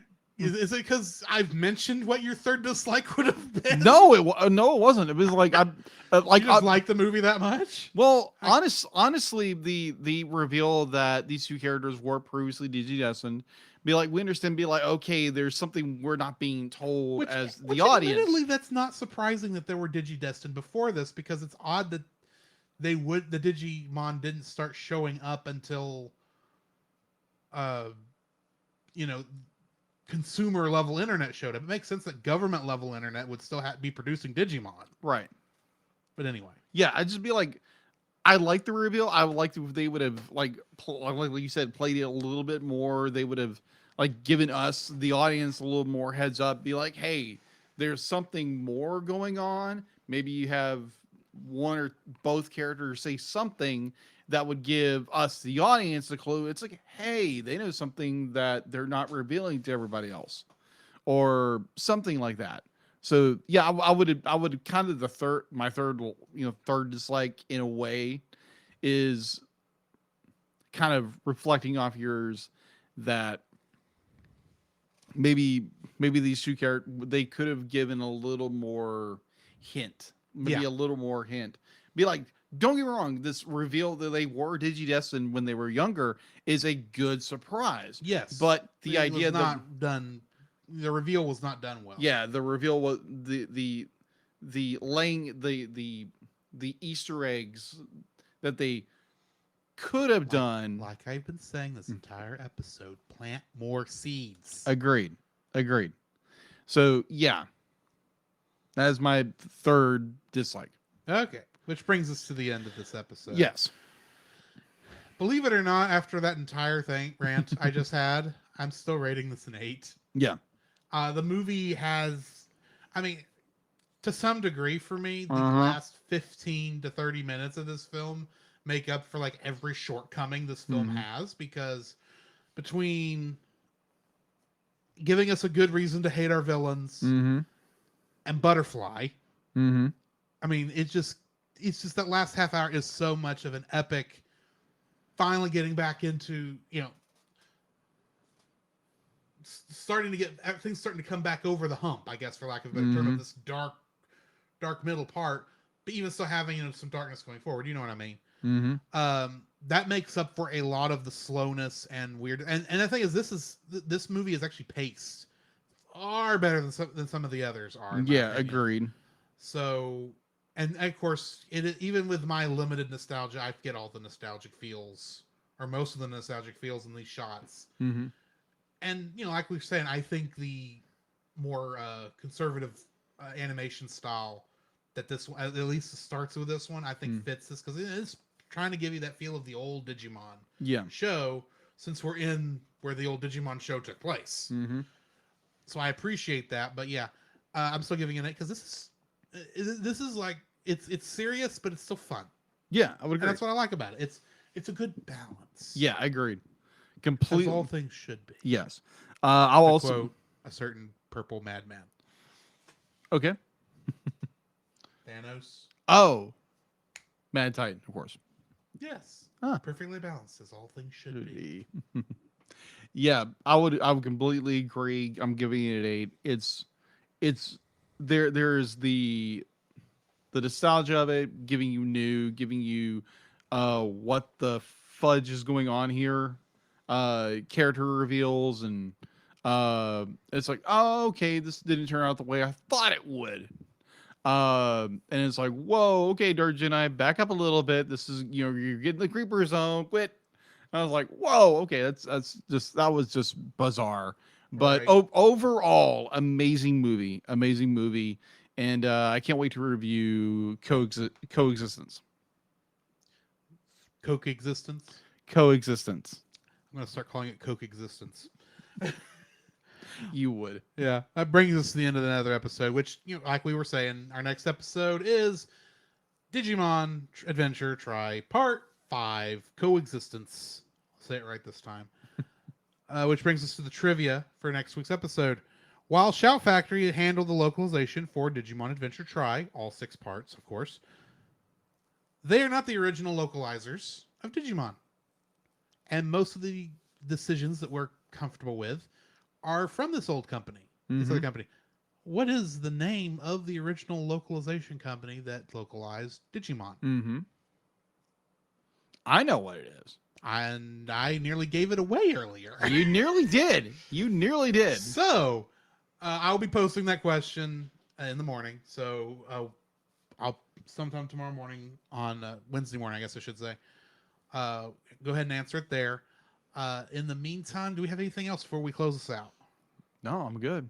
All right. So, join us next time. And this has been Drew. This is Jacob. And we will catch you in the next frame.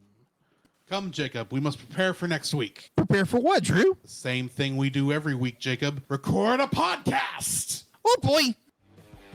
So where can they find you, Jacob? You can find me on Facebook at Jacob B. Heron, also on Facebook at Jacob's Daily Art Corner, where I try to draw each and every day. I don't get to it as often as I like, but join me there. Also, you can find me on Instagram at Jacob B. Heron, on Twitter at Jacob Heron, and Letterboxd at Jacob Heron. So where can they find you, Drew? You can also follow me on Letterboxd at ggeorge759, Facebook as Drew Dodgen, my Facebook page where you can see pictures I've taken at Drew's Photo Bin. You can also follow me on Twitter at ggeorge759. You can email us at thecellcastpodcast at gmail.com. You can also follow us on Twitter at cast_cell.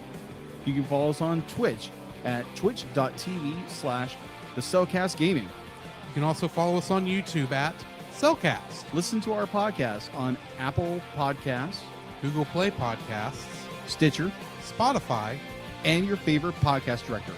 You can also listen to us on the Movie of the Week podcast with Jim Heron, where we talk about live action movies. And remember, 9 Cell is a single L.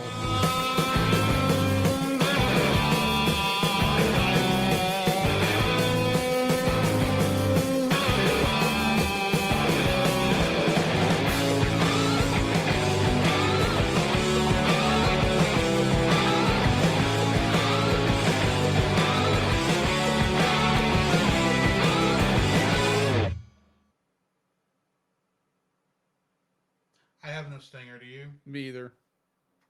Well then, well, I did forget to. Anyway, I forgot to let Deedlet say she was Deedlet. Okay. I may edit that back in later. Anyway, thanks guys for joining us on another episode. This episode will come out Saturday. Yes. Also on Saturday, I'll be returning with Sonic Saturdays on the stream for Sonic Mania. Right. So if you want to join me for that, and then of course next Monday will be another Dragon Quest XI stream, and then of course next Tuesday will be Coexistence, or Coke-existence as we started calling it this episode. Right. Hey, it could be worse. I just thought of another bad tongue twister we could have gone with. Yeah. COVID-existence. COVID-existence. Yeah. No, let's not have that. No. No. All right. While we were in the middle of our discussion, Dallas from Geek Devotions showed up in our chat. He said, "Whoa, old Digidestined, I need to watch these." Yeah? Yeah. Relatively available. And then he said to Josh, "Not much, chilling." Apparently Josh asked how he was doing. Then Josh said, "Because who cares about dollar store tie?" I get the feeling Josh doesn't like Davis. But Josh says, "I do like Vmon, though." Who doesn't like Vmon? Except Right. he's a Digimon version of Davis. Agumon. He's essentially new Agumon. But, Yeah, that's true. but not as intelligent. no, I was thinking not as stomach. Yeah, that is true. Not as driven as much by his stomach. More hard-headed than anything. Yeah, Let's do that. And then Dallas said he sadly got a crash, told us to have a great night. And then night Dallas, and that's the end of what we got there. Let me see if I've got someone for us to raid. I can hit the right buttons on here tonight. Heaven knows I've had so much technical difficulties tonight. Mm-hmm.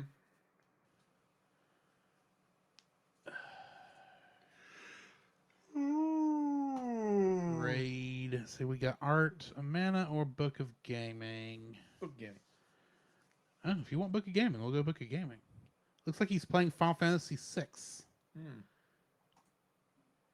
So yeah, we're gonna send y'all over that way. Thanks once again for joining us, guys, and we will catch y'all later. Later, guys. Thanks.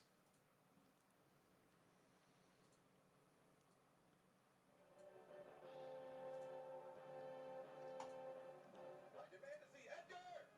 How dare they keep us in this stink